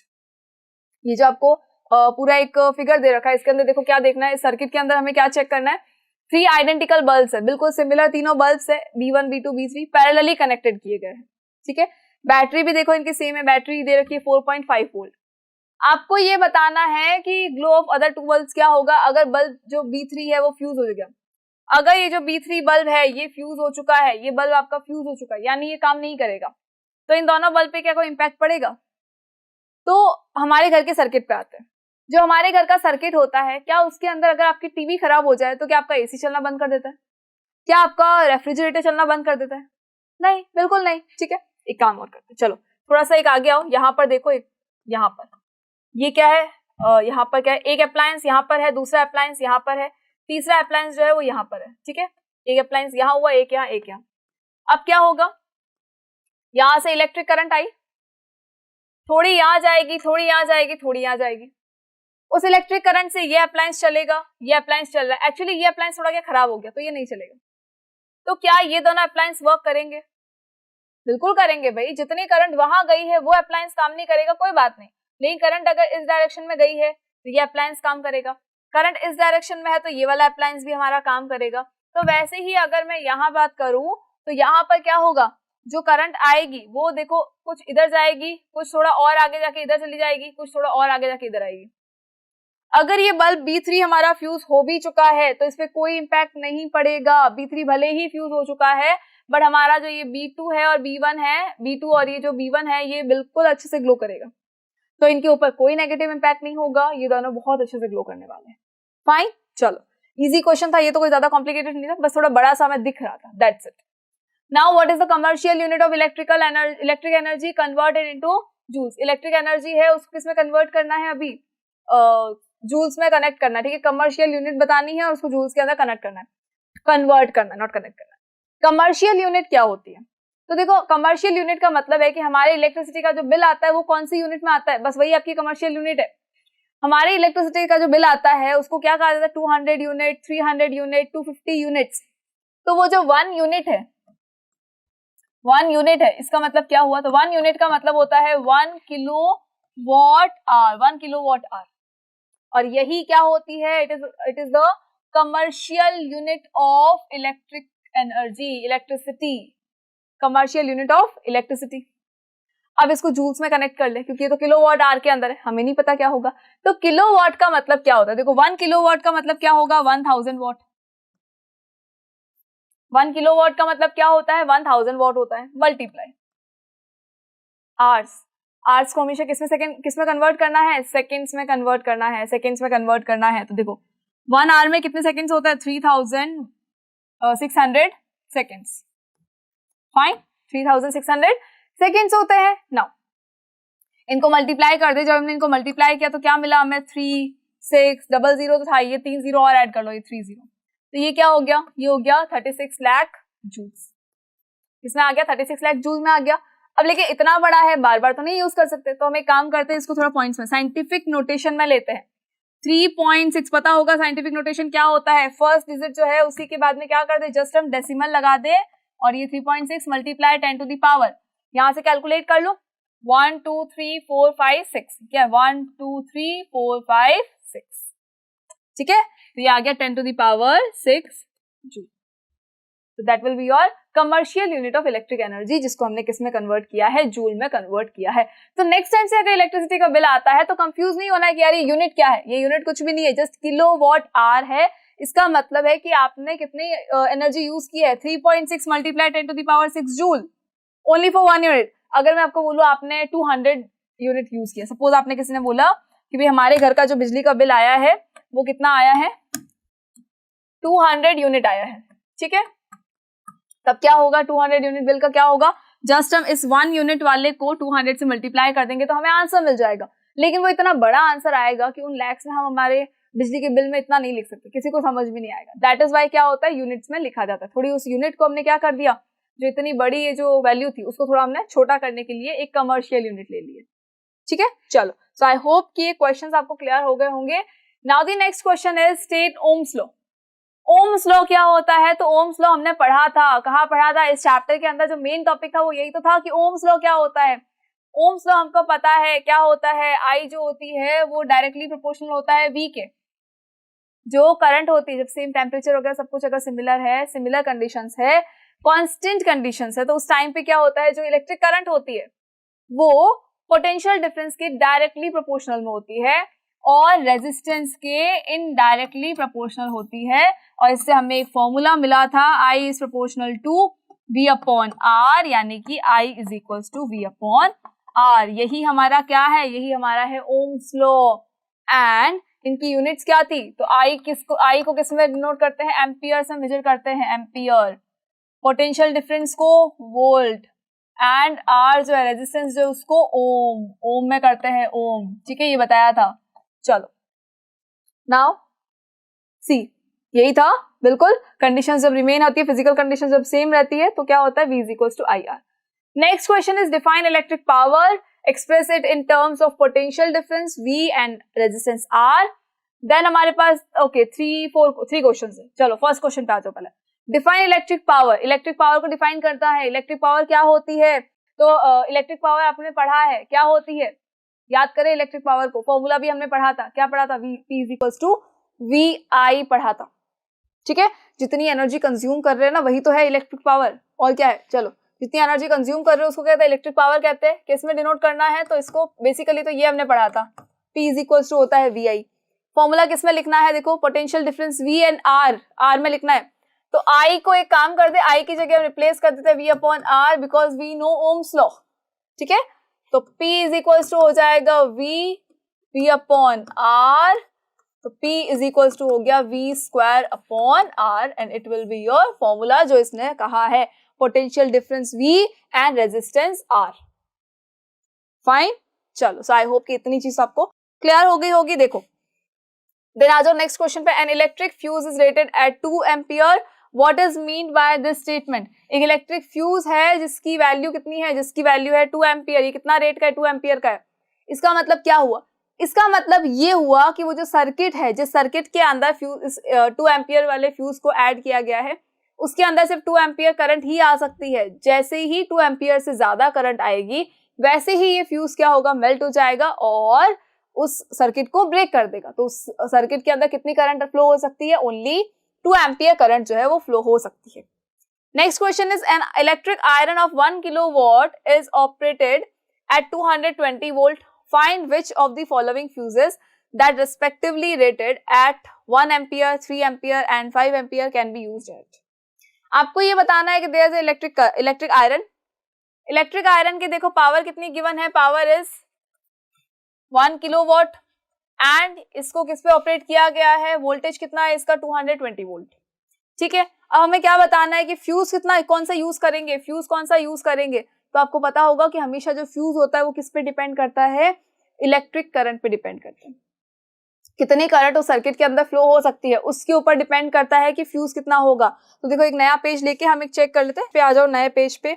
इसके अंदर क्या होगा, देखो power कितनी given है 1 kilowatt यानी कि 1000 what and आपके देखो वोल्टेज कितना गिवन है यानी कि potential difference that is 220 volt. Now आपको ये बताना है कितना फ्यूज चाहिए। चलो आई कैलकुलेट कर ले पहले, क्योंकि आई पे ही तो डिपेंड करता है ये। तो हमारे पास फॉर्मूला क्या था, P is equals to VI। अभी हमने देखा था जब हमने प्रीवियस फर्स्ट क्वेश्चन देखा था, फर्स्ट क्वेश्चन कौन सा, देखो ये वाला, डिफाइन इलेक्ट्रिक पावर, जितने इलेक्ट्रिसिटी कंज्यूम कर रहे हैं, या फिर rate of doing work. Rate of doing work क्या होता है, पावर होती है। तो उसी का देखो फॉर्मूला हमने क्या देखा, P is equals to VI। तो P is equals to VI, इसमें हमें I कैलकुलेट करना है, it will be P upon V। I calculate करना है तो क्या होगा, P अपॉन V। अब पावर की वैल्यू लिख दे, दैट इज 1000 अपॉन वोल्टेज की वैल्यू कितनी है, देखो 220 वोल्ट है, 0 to 0 कैंसल, कितना बचा 100 upon 22 and it will B lump sum 4 point lump sum कुछ रहेगा 4 पॉइंट। इसको कैलकुलेट कर लो, देखो डिवाइड कर लो आप 22 से, 22 100 4 टाइम्स आता है तो क्या होता है 88 होता है। यहाँ रिमेनिंग रहेगा 12 पॉइंट लगाओ 0 एंड 22 4 सा क्या है 88, 22 5 सा कितना हो जाएगा 110, तो ये आ जाएगा 5 110, रिमेनिंग कितना है हमारे पास 9, अगेन आ गया 0, ये आ गया 4.54 लमसम आएगा, ठीक है। 4.54 लमसम क्या आया हमारे पास में, इलेक्ट्रिक करंट आ गई। यानी कि ये वो सर्किट है जिसके अंदर कितने एम्पियर की करंट फ्लो हो सकती है, 4.54 एम्पियर की करंट जो है इस सर्किट के अंदर फ्लो हो सकती है। तो हम फ्यूज कितने एम्पियर का लगाएंगे, देखो फ्यूज के लिए हमारे पास ऑप्शन क्या है, 1 एम्पियर का लगाएंगे, बिल्कुल नहीं, वो तो पहले ही जो है मेल्ट हो जाएगा। 3 एम्पियर भी नहीं, एटलीस्ट 4.54 से ज्यादा होना चाहिए। तो नेक्स्ट क्या हमारे पास 5 एम्पियर है। तो यानी कि हम जो फ्यूज लगाएंगे वो कितने का होना चाहिए, फ्यूज कितने का लगेगा, फ्यूज लगेगा 5 एम्पियर का, बिकॉज 4.54 या 4.5 लमसम अगर हम देखें इतनी तो करंट उस सर्किट के अंदर फ्लो हो ही रही है, कोई प्रॉब्लम नहीं आ रही है। अगर थोड़ी ज्यादा होगी तो 5 एम्पियर तक की करंट तो वो सर्किट आराम से झेल सकता है, उसके बाद दिक्कत होगी तो 5 एम्पियर तक आते आते क्या होगा, जो ये फ्यूज है वो मेल्ट हो जाएगा। दैट इज वाई जो फ्यूज लगाया जाएगा वो कितना लगाया जाएगा, 5 एम्पियर का लगाया जाएगा। 5 एम्पियर की रेटिंग होगी उस फ्यूज के अंदर। फाइन, चलो सो आई होप कि क्वेश्चंस क्लियर हो गए होंगे। चलो आई होप कि ये क्वेश्चन भी आपको क्लियर होगा, बिकॉज ये बहुत ज्यादा इंपॉर्टेंट था। देखो ये क्वेश्चन बहुत ही ज्यादा इंपॉर्टेंट था जो हमने अभी फ्यूज वाला देखा था। सो यहाँ हमारे इंपॉर्टेंट क्वेश्चंस आज कंप्लीट होते हैं, यानी कि आपका चैप्टर जो है फिर से आपके लिए एक बार रिवाइज हो चुका है एंड अब एग्जाम के अंदर कहीं कोई प्रॉब्लम नहीं होनी चाहिए। हाफ ईयरली में तो डेफिनेटली रॉक करके आना और अच्छे से पेपर दे के आना। Thank you so much.